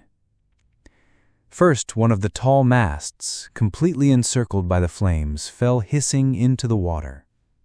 The other, after standing a while in solitary grandeur, formed a fiery pinnacle to the flaming hull below. At length it followed its companion, and then the fire ran riot fore and aft. Sometimes, wearied by the sight, I put my hands before my eyes to shut it out, but then I could not help thinking of the sad fate of the poor captain, whose body lay on its funeral pile on board. "Ah, he happy now," whispered Paul. He had also been thinking of him. He say he loved Jesus. He trust to Jesus. No fear for him. Paul's words brought consolation to my heart. Our own condition might well have made me depressed, yet I felt supported by the strong faith of my companion in a way I formerly should not have thought possible. We had no food, and not a drop of fresh water to quench our burning thirst. Some way off we could see pieces of burnt spars floating about. I thought of trying to paddle the boat up to them with our hands, hoping to find some which might serve as oars and enable us to reach the schooner in the distance. I quickly, however, gave up the attempt, for scarcely had I put my hand into the water than I saw a huge pair of jaws darting towards it, and I had just time to pull it out before they made a snap close to me, which would, in a moment, have bitten it off. Night soon came down upon us as we thus sat utterly helpless in our boat, while the sea around was lit up with the flames of the burning vessel. Loaded as she was almost entirely with combustible materials, they burned with unusual fierceness. Her whole interior, as the sides were burned away, appeared one glowing mass surrounded by a rim of flames which fed upon her stout timbers and planking. Suddenly there came a loud hissing noise across the water. Then a dense vapor ascended from her midst, and in an instant after, all was darkness. The remains of the chieftain had sunk into the depths of ocean. "I'm afraid our chance of being picked up by the schooner is gone," I observed to Paul. "She very probably, when the breeze comes, will stand away from us." "There is no such thing as chance, Masaheri," he answered. "If it is God's will, she come. If not, he finds some other way to save us. Let us pray that he do what he judge best." Thereon Paul, without waiting for my reply, knelt down in the bottom of the boat and lifted up his voice in prayer to our merciful Father in heaven for that protection we more than ever felt we so much needed. I, imitating his example, heartily joined him. As we sat in the boat side by side talking together, for neither of us were inclined to sleep, I asked him how it was that he, a common sailor, had become so well instructed a Christian. "Massa Harry, I knew about Jesus when I quite little boy, but only a few years ago I learned to love him and trust to him as I now do," he answered. "I'll tell you how this was. When I pickaninny, I have kind father and mother, and we live in Yorba country, in our own village, far away. One night, the enemy come and attack the village, and carry off many men and women and children. My father take me up and run away into the wood. My mother follow, but she fall, and the slaver people catch her and take her with the rest.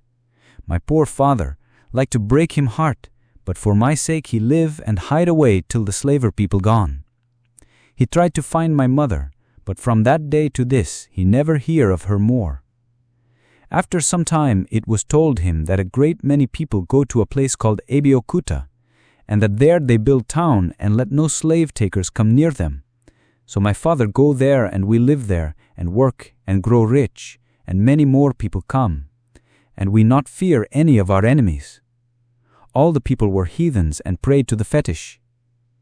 After some time many people come from Sierra Leone who had been carried off in slavers and taken by the English cruisers and landed there.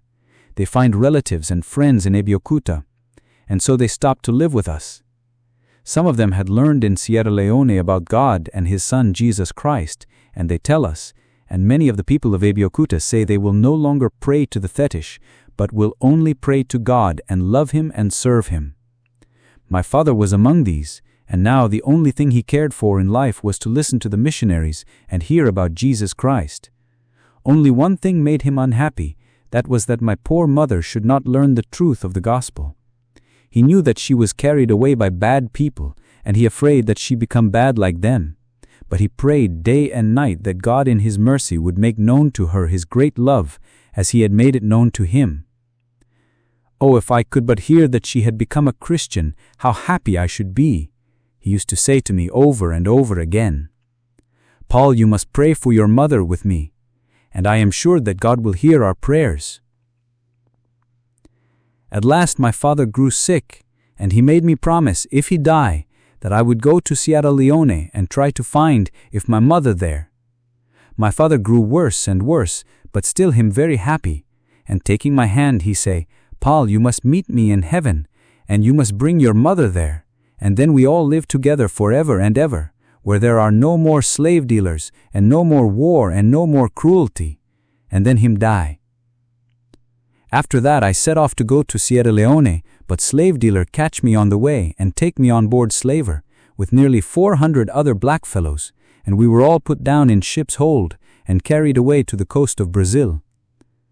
But English man of war catch the slaver. The English captain find out that I was a Christian, and so he asked me if I like to serve on board man of war, and I say yes. The captain good Christian man himself, so I learned to speak English, and he taught me to read Bible, and I learned still more about Jesus than I did in Abeokuta. At last we got back to Sierra Leone, and then I remembered my promise to my father, and while on shore, trying to learn about my mother, the ship sail away and no more come back. I no hear about my mother, and have no money, so I ship on board merchant vessel, and after sailing in her, along the coast for some time, I go on board another, and then I go again on board man of war. At last I get back to Sierra Leone, and fall very sick, and sent to hospital. Then a good missionary come to me, and I tell him what my father had said, and he asked me if I think I going to heaven. And then he tell me more about the right way, and pray with me. And now I find Jesus as my own Savior and friend, and love Him and wish to serve Him, and obey Him. Then the wish came into my heart to preach the gospel to my countrymen, but I still poor and very ignorant, and I thought if I could make 2 or 3 voyages and save money, I would go to England and study there, and be better able to declare the glad tidings of salvation, and that the people would more willingly listen to me. It was on the second trip I made that the vessel I was in was wrecked, not far from the mouth of the Borny, and I was making my way with some of those who had escaped with me to Sierra Leone, when Captain Willis engaged me to serve on board the Chieftain. While Paul was giving me this sketch of his history, an idea had forcibly taken possession of my mind. "Tell me," I exclaimed suddenly, "what was your name before you were christened?" "Chibo," he answered. "And your father's name?" I inquired eagerly. "My father, him called Quamino," he said, in a surprised tone. "Oh, Paul," I cried out, seizing his hand, "I have indeed then good news for you. Your father's and your prayers have been answered, for I can assure you that your mother is a true and faithful Christian. I have known her all my life. Her name, she has told me, was Amba, and that she was torn away from her husband and child as your mother was from you." Yes, Amba was my mother's name. And did she tell you that her husband's name was Quamino, and their pickaninny was called Chibo?" he asked, almost gasping for breath. "Those were the very names she gave me, and I wrote them in my pocketbook so that I might not forget them," I answered. "Oh, Massa Harry, that is indeed joyful news," he cried out. "Then I and my mother and father will all meet in heaven, praise God. I now not fear what man can do unto me." It would be difficult to do justice to the feeling displayed by Paul, even were I to repeat all he said, his piety, his gratitude, and his joy. He could talk of nothing else during the night. He seemed to be insensible to hunger and thirst, and to forget altogether the dangerous position in which we were placed. Now he kneeled down in prayer, now he gave vent to his feelings in a hymn of praise. I could not help sympathizing with him and rejoicing that I had been the means of giving him the information which made him so happy. Still, I must confess that I myself suffered not a little from the pangs of hunger, and would have given much for a glass of cold water. When morning dawned, the schooner was still in sight. I looked anxiously round for a sign of a breeze, hoping that if it did come, the stranger would stand towards us. At all events, it seemed probable that, having seen the burning vessel, those on board in common humanity would sail over the spot where she had been, on the chance of picking up any of her crew who might have escaped. Paul, however, did not seem to wish this as much as I did. I saw him narrowly watching the vessel. Then he shook his head, as if he did not like her looks. The sun rose high in the sky, and beat down on our heads. My thirst became intolerable, and whatever might be the character of the stranger, I could not help longing that she would pick us up. The breeze came at last. Her sails filled. How eagerly I watched her! She was standing towards us, I cried out. We must soon be seen. I stood up on a thwart and waved a handkerchief. "Better not, Massa Harry," said Paul, but I did not heed him. The schooner came on rapidly. Again I waved my handkerchief, and held it between my 2 hands, so that it might flutter in the breeze. The stranger approached. She was a fine, large, square topsail schooner, with a black hull and taunt-raking masts. She rounded to close to us, so that she could drop down to where our boat lay. A rope was hove to us, and I clambered up her side, Paul following me. We were both so weak when we reached her deck that we could scarcely stand. I pointed to my mouth, murmuring, "Water, water." "Si, aqua, aqua," said a man who appeared to be an officer, when one of the men dipped a mug into a cask on deck and brought it to us. I took part of the contents, then handed it to Paul, but the seaman signed to me to drain it myself, casting, I thought, a contemptuous glance at my Negro companion. However, he brought another cup full, and even though I emptied it to the bottom, still my thirst was scarcely quenched. An officer now appeared from below, and addressing me in English asked me how I came to be in the boat. I told him exactly what had occurred. "It is fortunate for you that we ticked you up, for another vessel might not pass this way for days to come," he observed. "But what a pity so rich a cargo should have been lost." The unhappy fate of the poor captain did not seem to concern him much. I could not make out the character of the vessel. She was Spanish, I guessed, and her officers and crew appeared smart, active fellows. And though she looked in some respects like a man-of-war, she certainly was not one. Her hatches were off, and as far as I could judge, there was nothing to show that she was a slaver. The officer who had spoken to me, finding that I was a young gentleman, politely invited me down into the cabin, telling Paul that he might go forward among the men. Paul thanked him and took advantage of the permission granted him. The officers were going to breakfast, and I was very thankful when they invited me to join them. Altogether, they treated me very civilly. I found an opportunity to speak to Paul during the day. "Bad vessel this," he whispered. "They put you on shore soon, Massa Harry, and so no harm come to you. But I fear they make me slave, and I no get back to see my mother. Still, I pray God that he find a way for escape." I had too much reason soon afterwards to know that Paul was right in his conjectures. The next day we came in sight of a large vessel. Signals were exchanged, and we hove to near each other. The boats were then actively engaged in bringing numerous articles on board the schooner, arms and ammunition, and cutlery, and Manchester goods, and farina, the meal on which slaves on board are fed, and cases which I found contained slave shackles. There was no secret indeed made about the matter. The schooner having taken her cargo on board, the other vessel sailed away, while we stood towards the coast. The carpenters were busily employed in fitting an additional deck in the hold, and Paul told me that it was called the slave deck, and that the slaves we were to take on board would be seated along it, packed close together, side by side, and that they would thus be kept during the whole run to the Brazils, or wherever the schooner was bound with her hapless freight. "You see what this vessel is?" said the officer who had spoken to me in English.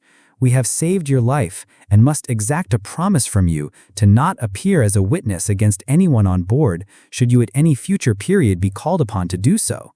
Let me advise you indeed to not take notice of anything that occurs on board, and it will be the better for you. We do not wish to harm you, but there are those among us who hold human life very cheap, and they are not likely to stand on ceremony should you interfere with their proceedings." I replied that I was very grateful to him and the other officers for treating me kindly, and that I only desired to be put on board an English trader in which I could work a passage home, and I hope, I added, that my black companion will be allowed to accompany me. "As to that, I can make no promise," he answered. "The captain will decide the matter. But I have no doubt that if we fall in with an English trader, you will be allowed to go on board her." A bright lookout was kept from the masthead, and twice the schooner altered her course to avoid a sail seen in the distance. At length, we came off the mouth of a river. A signal was made from the shore. With a fair breeze we ran in, and proceeding some distance, dropped anchor in a creek, where the schooner lay concealed by the tall trees that grew on its banks. Chapter 7. I witnessed the embarkation of slaves collected at the barracoons, and the cruel way in which they are treated and packed in the hold of the slaver. Unwilling to desert Paul, I remain on board, and the slaver puts to sea. Paul is threatened for attempting to comfort the slaves with the gospel news. The schooner receives more slaves on board along the coast. Some are drowned coming off. The slaver gets on shore just as a man-of-war is seen in the offing. A fog comes on, and the schooner's crew making desperate efforts to get her off, she escapes, to my bitter disappointment, from the man-of-war's boats along the coast. I found myself once more exposed to the pestilential air of an African river. I in vain tried to sleep. All night long I heard the sound of the carpenters at work fitting the slave decks and fixing the bars across them, to which the captive Negroes were to be secured. The crew were employed most of their time in hoisting water casks and a further supply of farina on board. At length, when morning broke, I went on deck to breathe the air, which I hoped would be somewhat cooler than that of the calm. Through an opening in the trees I saw several long, low sheds with cottages and huts scattered round them, while a number of people were moving about.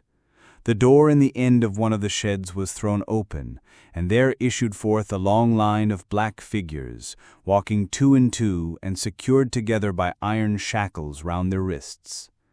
They staggered along with unwilling steps, looking round on the trees and distant blue hills, which they were destined never again to see, and even now it seemed to me that could they have wrenched their hands from those iron bonds, they would have attempted to strike a blow for freedom and make their escape into the forest. On either side of them, however, walked ruffianly-looking fellows, with pistols in their belts and heavy whips in their hands, with which, if their captives attempted to lag behind, they urged them on. One or two were whites, but most of them were Negroes, and seemed to have no scruple in leading their countrymen into captivity. So long a line came forth that it seemed impossible the building could have held so many human beings. Some were strong men who cast scowling glances at their guards. Others were youths, many mere lads and young boys, and there were a considerable number of women, mostly young, many indeed being mere girls. Several of the elder women had infants in their arms, and children of various ages trotted by the sides of others or clung to their hands. The sad procession came towards the vessel. A bridge had been formed from her deck to the shore. The leading slaves hesitated as they reached it and refused to move forward till urged on by the lash of their guards. Their condition had been bad before, but they knew now that they were to be shut down and crowded together in the dark, noisome hold of the slave ship. As they arrived on board, they were compelled to go below and take their seats on the bare deck, side by side, with their legs secured to the iron bars and so closely packed that their knees were drawn up almost to their chins. Still, although nearly 100 had come on board, a considerable portion of the deck remained unoccupied. I took an opportunity of going on shore, no one interfering with me.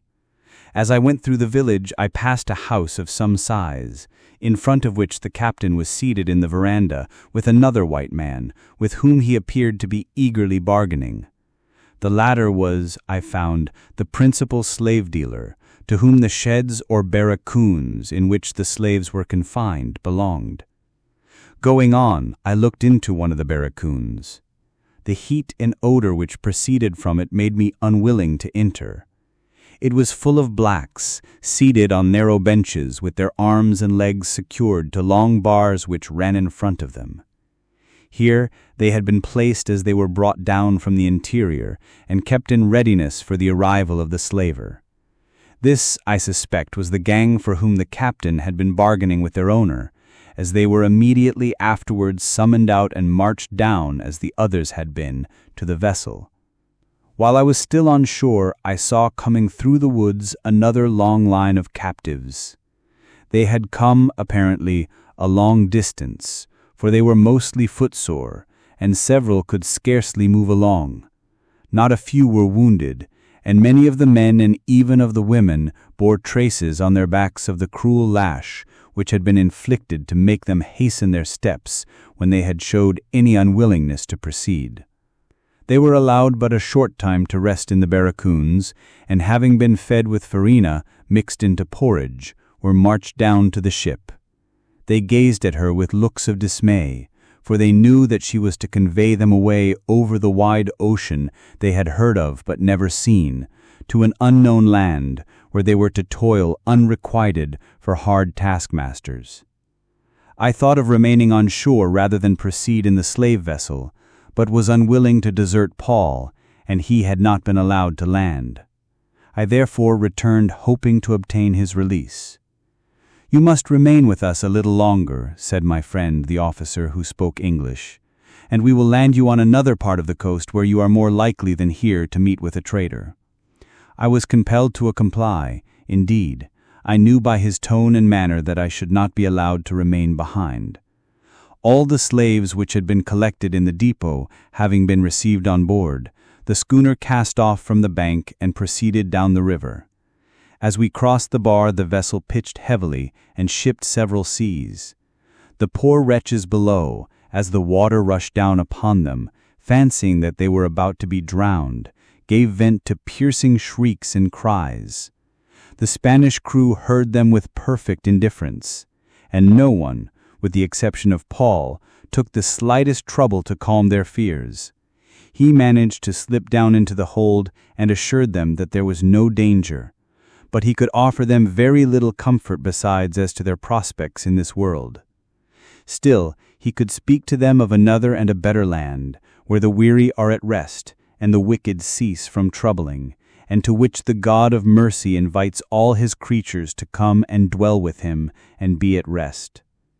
He was endeavoring to explain to the miserable beings the simple truths of the gospel, when he was overheard by one of the officers and ordered on deck, with a threat that should he again be found speaking to the slaves, he would be shackled along with them.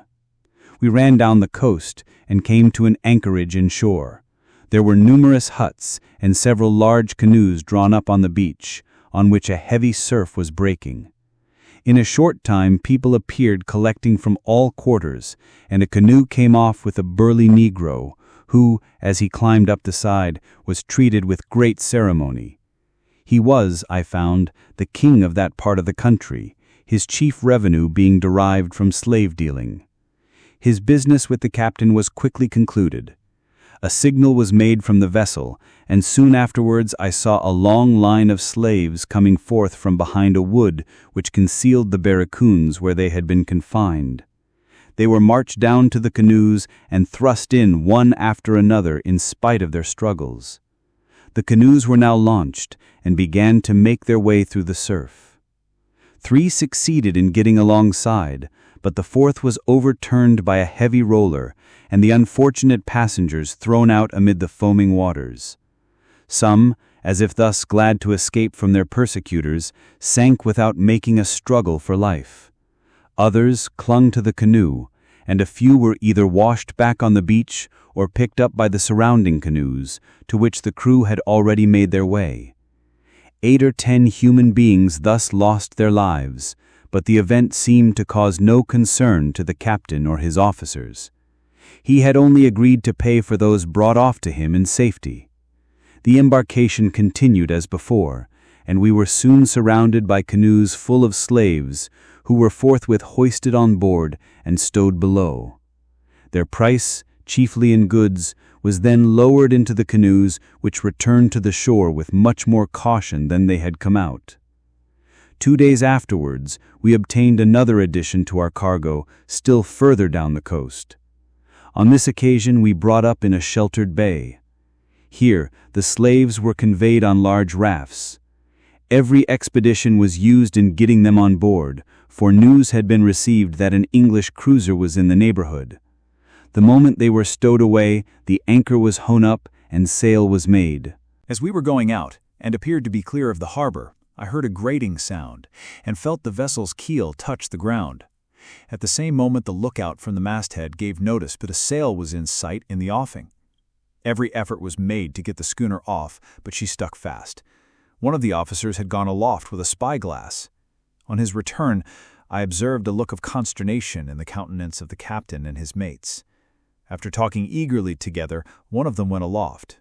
He remained for some time with his spyglass turned towards the stranger, which, in a short time, could be seen clearly from the deck. And from the expressions I heard them utter, I found that she was supposed to be a British man of war. I endeavored to conceal my satisfaction, for I hoped that the unfortunate slaves would be rescued, and that Paul and I might be taken on board her. It shortly, however, fell perfectly calm, and the spirits of the slavers' crew revived. The tide was rising, anchors were carried out, and desperate efforts were made to heave the vessel off. A report now came from aloft that several boats were approaching from the direction of the cruiser. The Spaniards, on hearing this, began to stamp about the deck, grinding their teeth and shaking their fists towards where the boats were supposed to be, working themselves into a perfect fury. Arms were got up on deck, and the 2 guns the vessel carried were loaded and run out. The savage cries and oaths and fierce gestures of the crew made them look more like demons than men. I looked anxiously for Paul, fearing that in their fury they might injure him, but he had wisely taken shelter in the berth forward so as to be out of their sight. I had thought of hiding in the cabin where I slept, but felt too anxious to watch the issue of events to do so. Of one thing I felt very sure, that though the Spaniards might fight, the British seamen would soon be in possession of the slaver. The day was drawing to a close, however, and I began to fear that the boats might not reach the schooner before darkness set in. In a short time, too, I observed a thick mist gathering over the land, which rose higher and higher and came moving towards us. We were soon completely enveloped in it. This seemed to give the slaver's crew great satisfaction, and they again began to talk and laugh in their usual tone, while all the time they continued their exertions to get the vessel off.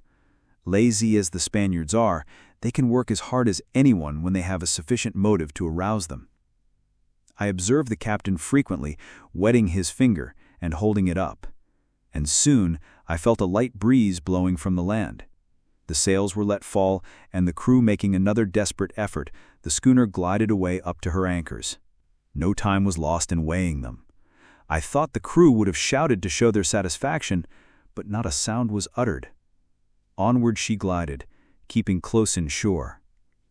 My heart sank within me, and my hopes of escaping from the vile slave ship vanished. The lead was kept going. I felt sure that no stranger would venture to stand in so close to the coast as we were doing. On we stood till the Spanish seamen seemed satisfied that they had made their good escape from the boats of the cruiser. As the schooner had, by this time, nearly a full cargo of slaves, I feared that she would not again touch on the coast, and that I was destined to make a voyage on board the hateful craft across the Atlantic.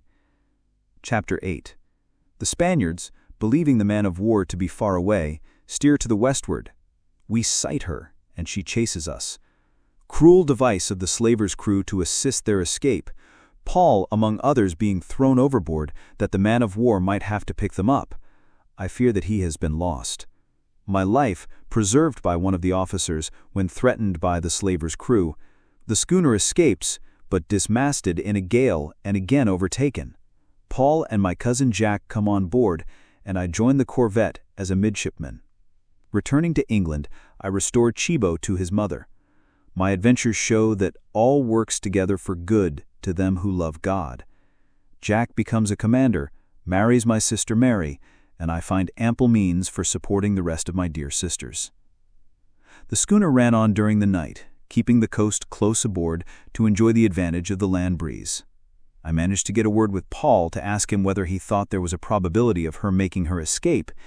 He answered, "I pray for God for the poor slaves, and hope English cruisers still catch her." As may be supposed, a very bright lookout was kept for the cruiser. As the day advanced, she was nowhere to be seen, and the captain, anxious to make as quick a run as possible across the Atlantic, the vessel's head was turned to the westward, the wind still blowing offshore. Still, however, a haze hung over the ocean, sufficiently thick to prevent objects being seen in the far distance. This seemed to further favor the escape of the slaver. We had gotten some distance off the land when the haze lifted, and away to the southward a sail was seen, which the Spaniards at once knew was the British man-of-war. She saw us at the same moment and crowded all sail in chase. The schooner was put before the wind, which now came from the southerly, and every stitch of canvas she could carry was set. Men also going aloft with buckets of water to wet the sails. Again, the same scene of impotent rage I had before witnessed was enacted, and the fury of the Spaniards increased as they saw the man-of-war gaining on us, she apparently having more wind than we had. I, as I had previously done, kept as much of their way as I could, and tried to prevent any gleam of satisfaction appearing in my countenance. The corvette was a powerful, very fast craft, against which the slaver would not have had the shadow of a chance, had even her crew possessed the courage to fight, which I felt very sure, in spite of their bravado, they would not. The corvette had been bringing the breeze up with her, and now the schooner felt it herself, and began to move more rapidly through the water. She too was a fast vessel, and her crew might justly have entertained hopes of escaping. I little thought of the cruel device they were contemplating to aid them in doing so. At length, the man-of-war had gotten almost near enough to reach the slaver with her bow-chasers. It tried the range of one of them, but the shot fell short. On this, the captain turned with a savage determination in his eye and spoke to one of the officers. Directly afterwards, I saw him descend to the slave deck with a few of the men, and they quickly returned with one of the unfortunate captives. Instantly, the unhappy slave was secured to a plank, and in spite of his cries and entreaties, hove overboard. As the poor wretch floated to stand, I couldn't help but recalling that the sea swarmed with sharks, and that he would probably be seized before many minutes were over by one of the ravenous monsters. I guessed the object of the Spaniards. It was confiding in the humanity of my countrymen, that they would heave to in order to pick up the poor black, should he escape the sharks, and thus allow the schooner to gain ground. The device answered the expectations of its cruel perpetrators. The corvette hove to, a boat was lowered, and the slave taken up. The Spaniards seemed delighted with the result of their experiment and prepared to try it again. Another slave was brought up on deck and, like the former, hove overboard. Scarcely had he reached the water when a fearful shriek was heard, and the poor wretch and the plank together disappeared below the surface. This, however, did not prevent the Spaniards from again attempting the plan to impede the progress of their pursuer, and 3 more slaves were brought up. Just then, I heard several of the crew shouting out, "El Heretico!" and what was my horror to see them dragging Paul aft.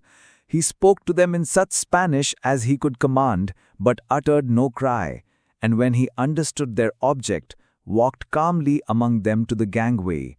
I could not restrain myself, but ran up to him and implored my English-speaking friend to plead on his behalf. "Take care, my lad, or you may be treated in the same way," was the answer. "Oh, but he has just heard of his mother, who longs to see him, and I have promised to take him to her," I cried out. "Oh, ask them if any of them have mothers from whom they have been long parted. Would they not desire to see them again? Will they not have compassion on my poor friend?" "Don't grieve for me, Massa Harry," said Paul, while the sailors were lashing him to the plank. "God take care of me. Give my love to my mother, and tell her I meet her in heaven, and she know me then." In vain I pleaded. My friend, seizing me by the arm, dragged me away, while the savages hove Paul overboard. "Go into my cabin," he exclaimed. "It's your only chance of safety." I saw, as he dragged me aft, that the Spaniards were preparing to throw several other slaves into the sea, and as I turned my head, 3 in rapid succession were thrust through the gangway, secured, as the others had been, to floats. My friend had not cautioned me without reason, for I heard the crew clamoring for the Ingles. My friend went out to them, and on his return told me that they wished to throw me into the sea, but that he had advised them not to do so, lest after all the schooner should be captured, when the captain of the man-of-war would certainly deal more hardly with them for having thus treated a countryman. I thanked him for interfering as far as I was concerned, but at the same time could not help observing that the English captain would consider the crime of throwing anyone overboard equally great whatever the color of the sufferer. "Ah, we think little about the life of a black," he answered carelessly. "So it seems," I said, for I felt utterly horrified at what I had witnessed. A feeling of desperate indifference to my own fate had crept over me. "Poor Paul, that the wretches should have treated you thus," I said to myself. Then I remembered how Paul would have acted, and I prayed that he might be protected, though I confessed I had little expectation of his escaping the ravenous jaws of a shark. So eager was I to ascertain what had happened that had not my friend locked the door on me, in spite of his warnings, I should have gone out again to watch the progress of the chase. Some time elapsed. I longed again to hear the sound of the corvette's guns, but in vain. The wind had increased as I could judge by the movement of the vessel, and I at length began to fear that she would after all escape. Some hours passed away. My friend at length came back. "You are hungry, I dare say, and you may come into the cabin and have some supper, but it is not safe for you to go on deck. The crew are angry at your having interfered about the black seamen. Although our plan has answered, for your good-natured countrymen, by stopping to pick up the Negroes, have enabled us to escape them. A few of the wretches were, to be sure, picked off by the sharks." "Did my friend the black sailor escape?" I asked eagerly. "As to that I cannot say," he answered. "Undoubtedly some escaped, or the corvette would not have hove to so often. But come, the supper is on the table." I declared that I had no appetite, but he insisted upon me going into the cabin and said that he should be offended if I did not. It would be better for you to also put an indifferent face on the matter, he added. Those of the officers who came to supper were laughing and talking in good spirits, and as far as I could judge, seemed to be amusing themselves at my expense. I, however, had the wisdom to follow my friend's advice and showed no signs of annoyance. I confess, too, that the sight of the food quickly restored my appetite. When supper was over, my friend advised me to go back to my cabin. We shall be far away from the corvette by tomorrow morning, and then you can come on deck if you like, he observed.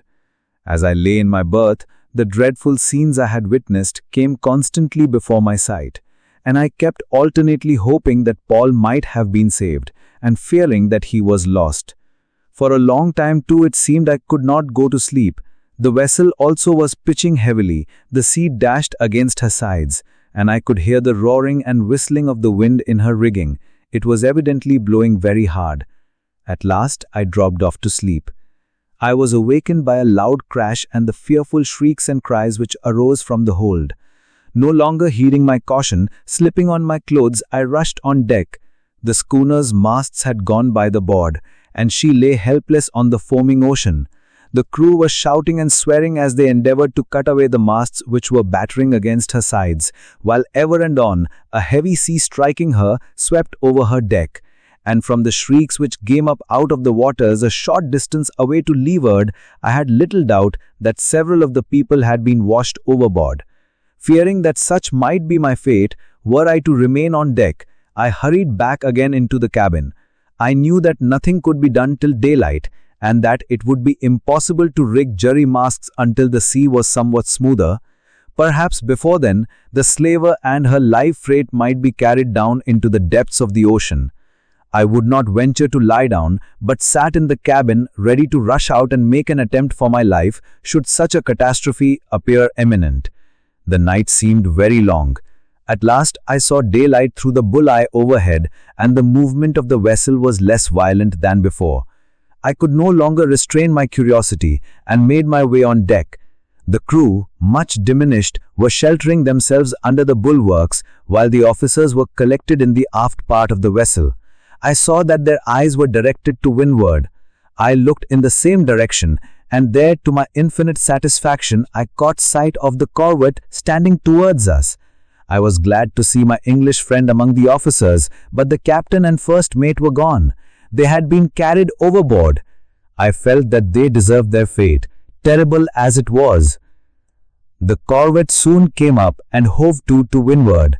A boat was lowered and pulled towards us. I watched her eagerly. A lieutenant was steering, and among her crew I observed a black man. I tried to make out his features, but at that distance it was impossible. The hope rose in my breast that he might be Paul. As the schooner still rolled heavily, it was no easy matter for the boat to get alongside without the risk of being swamped. She at length came up under our quarter. I looked anxiously over the bulwarks, and to my joy saw that the black was indeed Paul. He caught sight of me. "All right, Massa Harry," he shouted. "We soon aboard. Praise God that you are safe." "Silence," said the officer, for Paul had forgotten the discipline of a man of war in speaking. At that moment, I thought I recognized the lieutenant's countenance. Yes, I was nearly certain it was my cousin Jack Haltart, whose yarns when he was a midshipman first made me wish to go to sea. He and his crew soon sprang onto the low deck of the schooner, while the boat with a couple of hands in her was veered astern. I first greeted Paul warmly. His joy at seeing me was excessive, for he had been afraid that the slavers would have thrown me overboard as they had him, and as I had not been picked up, thought my life had been sacrificed. As my cousin Jack did not know me, I had time to talk to Paul. "Oh, Massa Harry, we must praise God for all His mercy and goodness to us.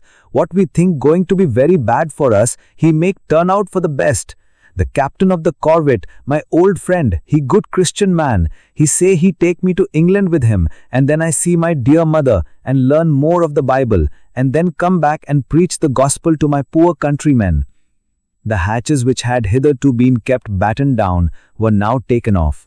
The 500 human beings crowded below were evidence of the character of the vessel, and enabled the lieutenant at once to claim her as a prize to Her Majesty's ship Triton. I do not wish to dwell on the fearful sight which met our eyes when we looked down below on that mass of humanity jammed, pressed, and huddled together, and oh, the horrible odor which arose from that foul hold. It seemed impossible that human beings could have existed a minute in it, much less the many hours during which those unhappy people had been shut up during the gale. How fearful would have been their sufferings had they been compelled to thus make the passage across the Atlantic. How enormous a proportion of them would have died. As it was, many of them had their limbs broken, and many were sadly crushed and bruised. At length, I went up to the lieutenant and put out my hand. "You don't know me, Cousin Jack," I said. "What, Harry!" he exclaimed, looking at me hard. "I am delighted to see you, my boy. The Negro sailor told me that there was a young Englishman on board, but I did not expect to find you. You will be welcome on board the Triton, and if you have a fancy for continuing at sea, I think the captain will be able to enter you as a supernumerary and get you regularly appointed when we return to England." I told him that above all things it was what I should like. I now accompanied him to the Triton, carrying with us the surviving officers of the slaver. They were treated with scant ceremony, but without any undue harshness on board, and berthed together in a cabin run up on the lower deck. I was, however, able to speak a good word for the officer who had treated me kindly and been the means of saving my life, and I was pleased to hear the captain thank him, and afterwards the officers, to show their sense of his conduct, invited him to mess with them. He declined doing so, however. He afterwards told my cousin Jack that in consequence of the scenes he had witnessed, he had resolved to have nothing more to do with the slave trade. "It was a great temptation," he said. "I expected to make my fortune in a short time, and that induced me to engage in the accursed traffic." The corvette now took the schooner in tow. As soon as the sea was calm enough, hands were sent on board her to rig jury masts, and a course was steered for Sierra Leone. The slaver, as may be supposed, was condemned, the slaves liberated, and the whole of them settled in the colony. Paul entered on board the Triton, and I was placed as a midshipman on its quarterdeck. We cruised for a short time longer on the coast and captured another slaver, and then, as the corvette had been her due time on the station, it was ordered home. Jack, from having been at sea, had not heard of the misfortunes of my family. As soon as the ship was paid off, he insisted on accompanying me and Paul back to Liverpool. We reached the house where I had left my sisters under Mammy's care. Flowers bloomed before the windows, and there was an air of neatness and comfort about the little abode, which looked very pleasing. I begged Jack and Paul to remain outside, while I went in to prepare the inmates for their arrival. Mammy opened the door. She seized me in her arms the moment she saw me, and I did not at all mind the kisses she bestowed on my cheeks, though her lips were thick and her black face shriveled. "Your sister's upstairs, massa. They so glad you come back," she exclaimed, and dragged me along. She opened the door where they were seated at work. "I have brought some strangers to see you," I said, after our greetings were over. "You remember our cousin Jack Haltot? He insisted on coming. He's a first-rate capital fellow and a true friend of mine." "We shall be very glad to see him and to thank him," said Mary and Jane together. "And I shall be delighted," cried Emily. "I recalled his giving me all sorts of curious things when he came back from his first voyage. I'll run down and ask him in." "Mammy," I said, feeling very doubtful how I could best prepare her for meeting her son, "you remember the commission you gave me? I did my best to execute it. I asked all the people I met if they knew of Chibo." "Ah, you no hear of him," said Mammy with a sigh. "I did not say that," I answered. "Mammy, you believe that God hears your prayers." "Yes, Massa Harry, I am sure he does," she said, and then it seemed to flash across her that I had something of interest to communicate about her son. "You hear of Chibo, he become Christian? Oh, say that, Massa Harry, say that." "Yes, Mammy," I answered, taking her hand. "I not only heard of him, but I have seen him. And Mammy, do you think the joy would not be too much for you if I were to tell you that I hope you will see him too?" "Oh, he's come! He's come!" exclaimed Mammy. I made a sign to my sisters to remain with our old nurse, whispering to Mary that I was going to bring up her long-lost son. I hurried downstairs and found that Emily had already invited Jack and his companion into the house. I led Paul to the door, and my sisters slipping out, we left the old woman and her son together. And now it is time that I should bring my yarn to a conclusion. Jack seemed to find Liverpool a very delightful place, and perhaps it may account for so doing when I say that before he went away, he asked my sister Mary to marry him. She did not refuse. Soon afterwards, he got his promotion, which he well deserved for his activity and zeal during his long service on the African coast. Through the interest of the captain of the Triton, I got appointed to a man-of-war brig on that station, where, being pretty well up to the tricks of the slavers, I was instrumental in capturing a number of vessels and assisting to put down the abominable slave trade. As a good deal of prize money came into my pocket, I had the gratification of sending home considerable sums to my sisters. Mammy's joy when she found that not only had her son become a Christian, but that her husband had accepted the truth was full. She willingly parted with Paul when she heard of his wish to become a missionary of the gospel. He returned to Sierra Leone, and after remaining a short time there, went on to Abeokuta to labor with others in spreading the glad tidings of salvation among the dark-skinned sons of Africa.